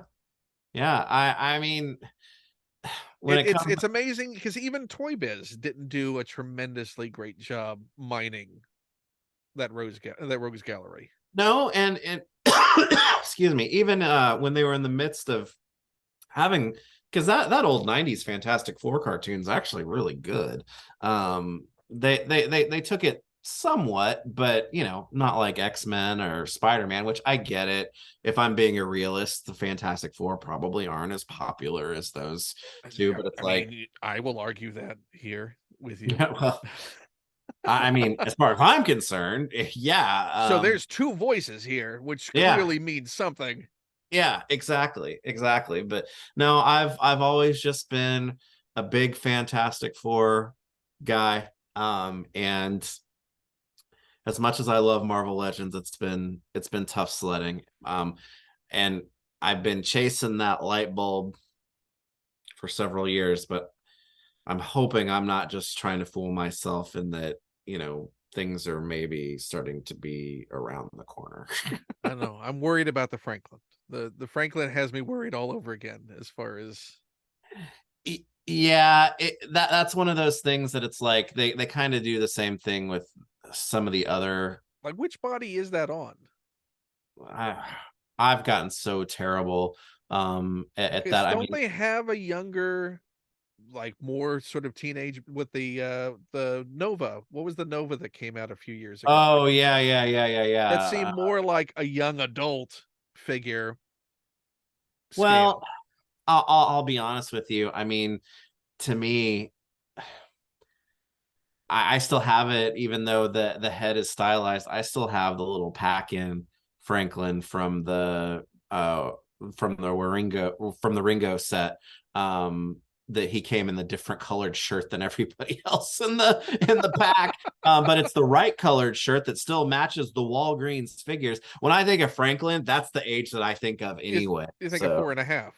yeah, yeah. Yeah, with Power Pack. Speaking Yep. of, where's our Power Pack set? That's you know what, I think that it's funny to me that I feel like Power Pack fans are just quiet, but because I think there's a lot of people who would love to have Power Pack. It's like they're like the last contingent of like fans that haven't learned how to complain on the internet yet. Well, I mean, reading Power Pack taught them to be very, very Yeah, good, well-adjusted people. that's true. That's true. So really, Louise Simonson, you did us a disservice. Yeah. Yeah, it's you hopefully created a generation of somewhat well-adjusted human beings, but they don't know how to get what they want. But I mean, talk about great alien figures to have as your Build-A-Figs. Yeah. Was it Alfie? Yep. And what were is it the Snark? Yeah. I mean, Yeah. those would be. There's so it's kind of like Star Wars. It's like Fantastic Four is that spot where there's so much weirdness in the Marvel universe that still should needs to come out in Legends, and You it's want like, that Mort the Dead Teenager is what I'm yeah, hearing. yeah. Yeah, until no Mort, no peace. Is that Right. what? Exactly.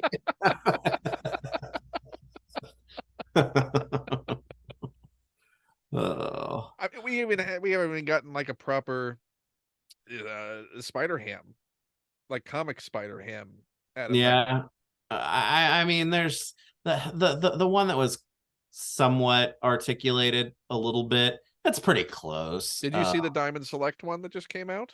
I don't generally do. Yeah, that well, and that one's not bad. And there's the one that is somewhat articulated. But this is basically just a PVC Yeah, figure. there's a Legends one that is a little, I think, a little more articulated than that one even, that was out before the Into the Spider-Verse one that I think is pretty good. Yeah, was that the one that came in the vehicle set?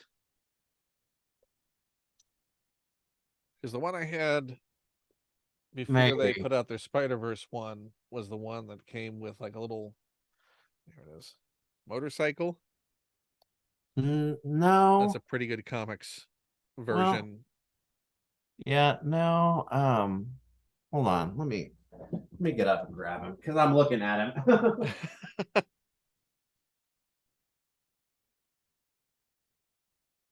I mean, not that I would ever say that Spider-Ham was high on my list, but speaking to your point Yeah, about this the, this one,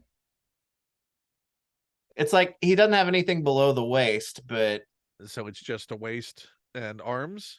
He's got shoulders, he's got wrists, he's got neck. So what was that packed in with? Oh wait, no, he's got mid calf. I want to say this came out. What was it, like the symbiote set? Let me look, because As it that's another thing I've gotten terrible at is with what came Marvel with what? Legends is what came with what. Yeah, Well, they don't make it easy. Yeah. I used to be so all over being able to, like, in the Toy Biz days, just rattle off the, yeah, okay. This came with, this was in the the Venom Build-A-Figure series, and it had the alternate pork rind head that would go on Venom So as this is well. what, 3 years ago? Yeah, probably around there. Which is probably why I missed it. It was in that. Yeah. It was in the weird times. 2018. So it's been longer ago than that. Yeah, 4 years ago. Oh, so quite a while. Yeah. Uh, Yeah. so put it back out, Hasbro. We need. Yeah. Yeah. And like and it's that whole series got expensive. I think Typhoid Mary was in that series. Yeah. So but it's okay. Like we said, though, he's a little limited, but I it's mean, it's Spider-Man. what do you expect out of? Yeah. Yeah. It's not such a big deal. But he does need to make it into the nativity scene.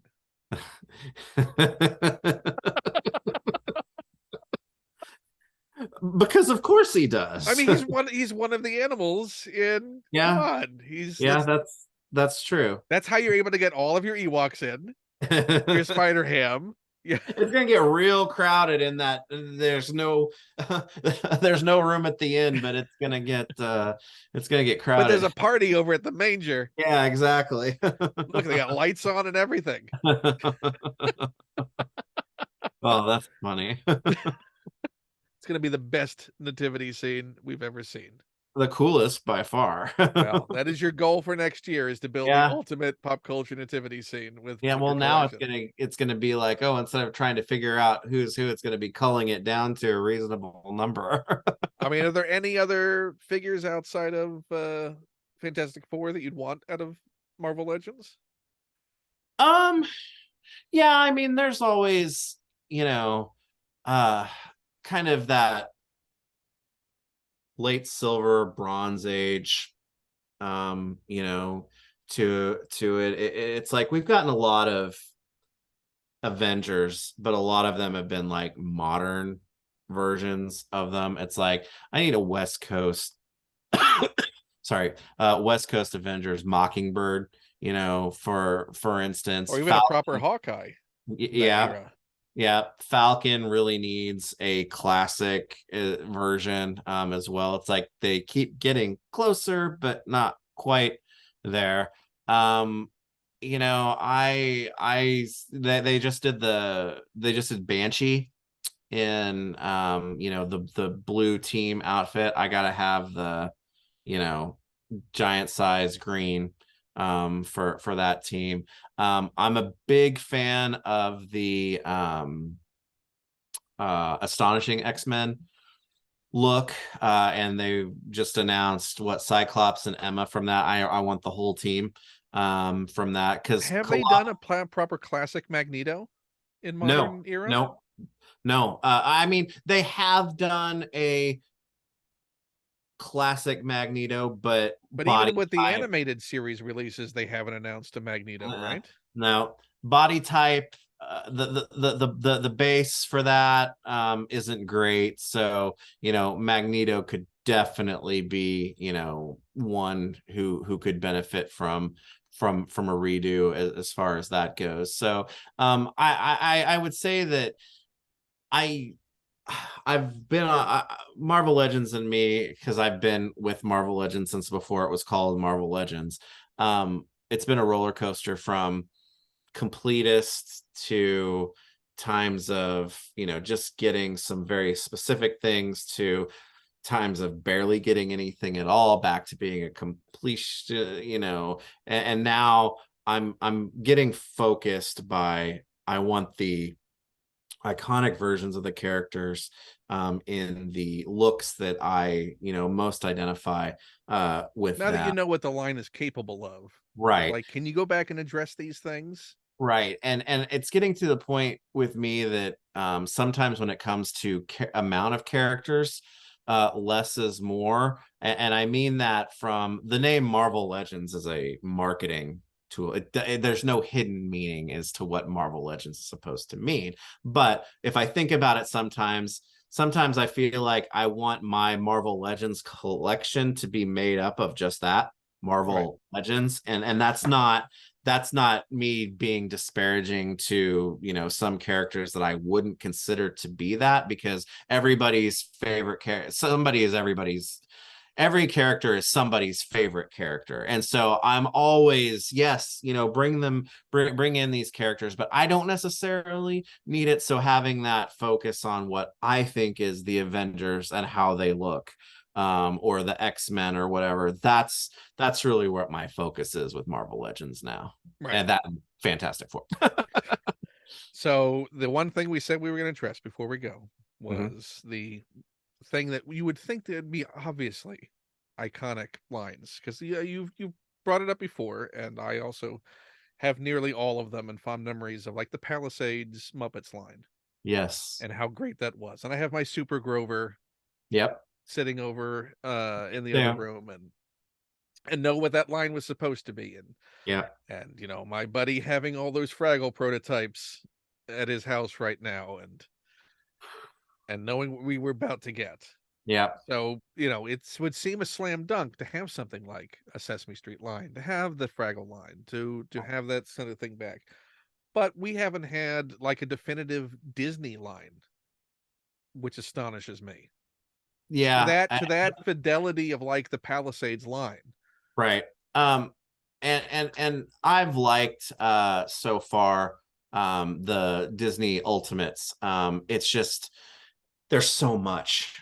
There's so much that Disney is hard to capture, simply because that's one where the breadth is something that's important. And Super 7's not going for like the big five and their most iconic looks right now, which is fine. But I mean, like, yeah, there's a lot of Disney characters that I want. But then with Boss Fight Studios announcing their Fraggle Rock line, it looks like that's finally going to happen for us. So Sesame Street is the one that's outstanding, and I very much want it, and I very much want it to be a spiritual successor to the Palisades. So same scale, same, as if Yeah. they'd actually produced that first wave Right. that was Right. ready to go. And the styling, and with the felt stippling and whatnot, because I get what Diamond was doing with making their line real scale compatible to 112, but Right. But that but you say that, but here's the PVC that Palisades did, which has the texturing that you're talking about in the same scale that Diamond did yeah. their figures in. So you can accomplish that texture. I mean, this is also just an incredible PVC figure Yep. as far as Yep. fidelity. Yep. Um, I don't, I'm not a big fan of the Diamond line. I like the idea that we could hold it next to a Marvel Legends and go, well, this is what it would look like if they had Gonzo standing beside them. Yeah. But yeah, but once you had the Palisades line and the heft of those, yeah, it was, or that Swine Trek playset, or it's amazing to me how many second, third, fourth, 50th lives that Swine Trek playset has gotten in people's collections and displays and customs and whatnot, because it had so many good individual pieces on its own that it's become so many different things at this or the point. backstage playset, or Yep. Yep. It's the Swedish Chef, his kitchen. Yep. That's my favorite of the playsets. I mean, it's easy to say that the backstage is the most impressive, because it definitely is, but the kitchen is my favorite of those play sets. No, it is ridiculous how many accessories that thing has as well. Yeah. You look at So something like that Jabba's Palace throne room that's coming out from Vintage Collection next year, but then you look at what's in that kitchen. yeah. Like, how are And you keeping track? everything's plastic and everything works. It is astounding to look at those Yep. things. Yep. I'm glad we got stuff like the Sweetums before the line Yep. went under. Yep. And and that's what's crazy. It's like, oh, Sweetums came out, and you start thinking about somebody like Thog. Like, yeah, that would be crazy, but he wasn't out of the realm of possibility No, with. they'd already committed to the idea that they would do something like that. Yeah. Yeah. And the character that is about that size. Do you remember what was the I think what the toy company that did the Wallace and Gromit Were Rabbit line? Do you remember that? I do remember that. I don't remember who did that. But they did a Were Rabbit, Yeah. and that Were Rabbit would have been about Thog size, and it probably weighs about 2 pounds. It is about that size wide. But that was Crazy. a time when companies were fine putting out that much plastic. Yeah.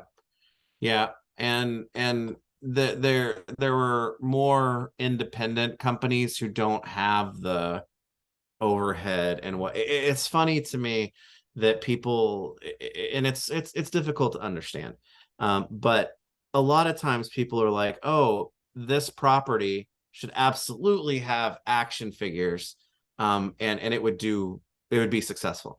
And a lot of times I'm like, yes, it's awesome, yes, it should have action figures, and yes, could be successful. It's oftentimes not that a line tanks, that it doesn't happen or it doesn't get to continue. It's just that it doesn't make enough money. Yeah. So the smaller, more independent companies who don't have the overhead, they don't have, the same type of financial goals that larger companies have, that it's like, yeah, that's line sold fine. It didn't sell enough to justify us making it. Right. And There look at aren't what those enough of those licensing fees companies are. around anymore. Yeah. And there's so And much it sucks. consolidation that's Yeah. gone through with these things that Yeah. Yeah. So the anytime Palisades just had to go through the Jim Henson Company. They did not have to yeah, go through Disney to yeah, license and approve that line. yep, yep. And that's what's fun and reassuring about Boss Fight Studios' endeavor into Fraggle Rock is that they are a smaller independent company, and they only have to deal with the Henson Company because they still own Fraggle Rock. So yeah, yeah, I'm really looking forward to seeing what they're going to do with that, and I think it's going to be great. Yeah. No, I mean, and hopefully, have they announced that the scale is going to be the same scale as the Palisades? Or they haven't I announced scale think yet? I think it's going to be close. For me, if Fraggles are somewhat smaller than the Muppets, I'm okay with that even existing next to each other, because I think of Fraggles as being smaller Right. anyway, I even think though I they think the may not. Fraggles are about a head shorter than Kermit. Yeah. Basically, your scale reference is whatever happened in Muppets Family Christmas. Yeah. Yeah. There you That's the go. only way to get a proper scale reference between those three properties. Yep. Yep. You're right. You're right.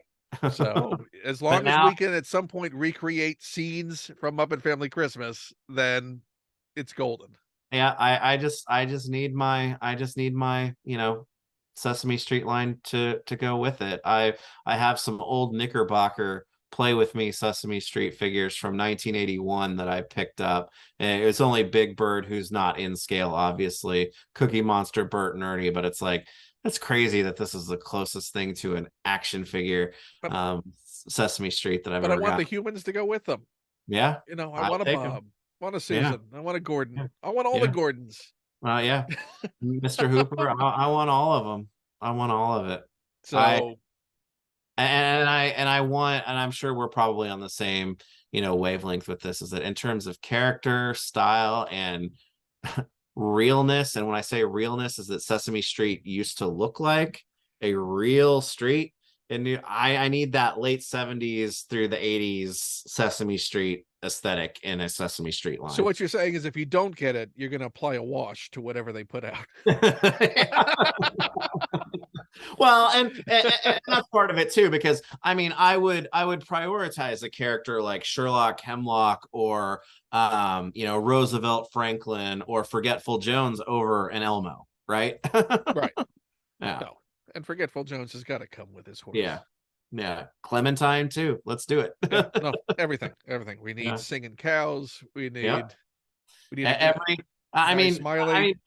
Palisades had the formula. It's like they all would come with a number or a letter, and it's like, Yeah, yes, you're building the alphabet. You're yeah, building with these figures. yeah. I mean, You're building the street and the alphabet.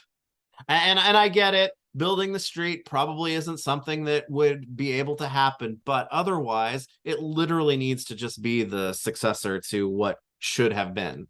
Yeah, no, I mean you would hope that whoever does it. I would love Emmett Otter figures. I would love. Oh, well, I plastic. know. I Meatball. saw those are coming out. Yeah. They're a little too cartoony, simplified. Like they feel like traditional buy them at the Hallmark store PVC figures Yeah, to me. and I love Emmett Otter enough that I threw down for those, but I kind of take that set as kind of being a one-off that's just going to kind of exist on its Right. own. To at least have Not something. yeah, not You something that can still add them to the nativity, is what you're saying. right. Yeah, exactly. At the right scale. Scale doesn't matter in the nativity. This thing needs to be so packed. It's going to take up the Yeah, same footprint as that Eternia. it's gonna need like 3 of In them. fact, I heard the manger existed in Eternia. Yeah, that's true. There was Christmas on Eternia. Well, this has been fun having you on Yeah. the show. I appreciate you coming on. Well, We well, didn't thank you. quite get to Robo's record, but that's probably for the best. Yeah, he'll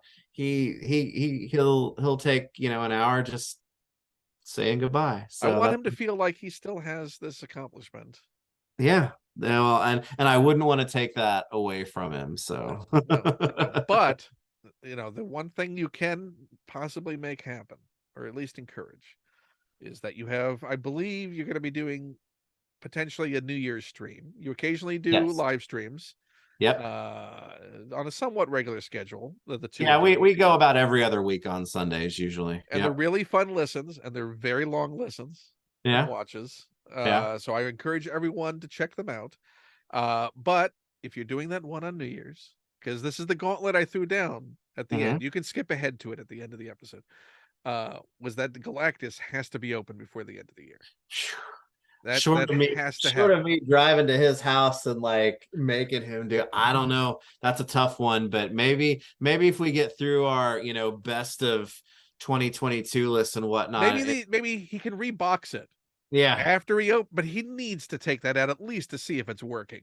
Yeah.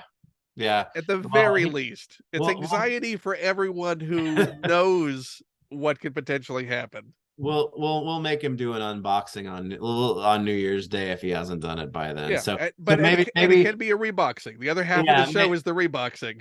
Maybe the threat of that will be enough to get him to open it before that. We'll see.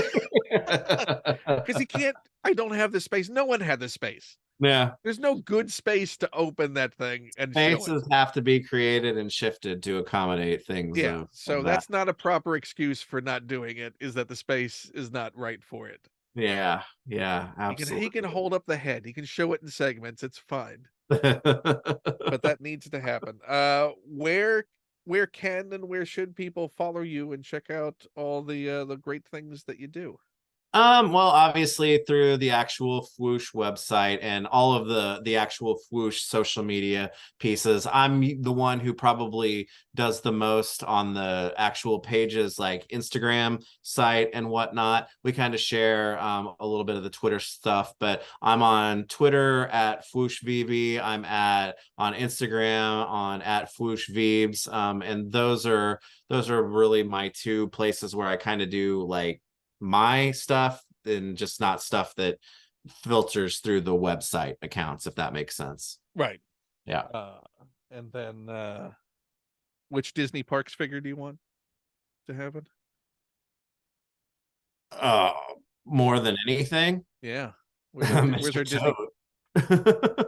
Why is that not a proper Mr. Toad with his vehicle? Yeah, We need the motor car. and I mean, And an I Ichabod think, and Mr. Crane would be nice. yeah, I'm not Ichabod and Mr. Crane. Ichabod would be and nice. yeah, And this horse. a Super 7 Headless Toad, Horseman. Bull, Badger, and Rat. Oh, Four just the figure whole. set. Knock them out.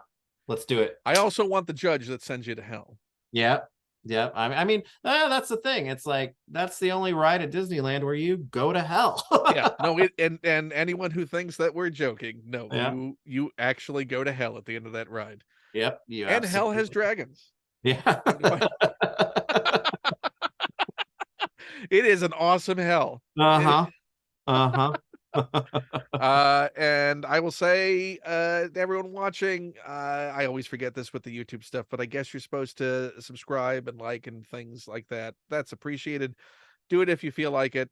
But thank you for watching if you've made it this far. And if you haven't, you won't be hearing any of this. If you want to support me, go to patreon.com/KenPlume. You can follow me on the social media on all those things. If you're keen for a book, the Venture Brothers book that I did, I think is out of print now. So unless you want to pay a lot of money, I guess you can't get that. But you can get the Art of DuckTales book that I did. So there's the standard edition, which is all swell and good.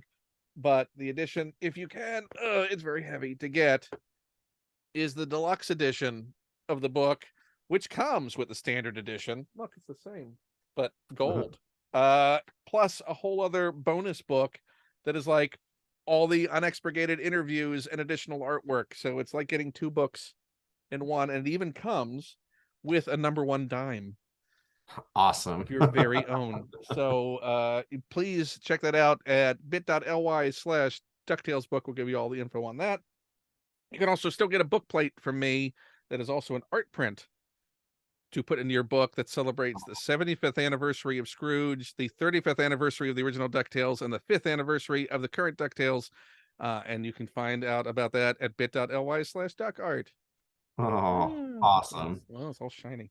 So thank you, everyone. I still haven't figured out a good way to end these episodes, so I'll just say this one's over. Bye. Bye.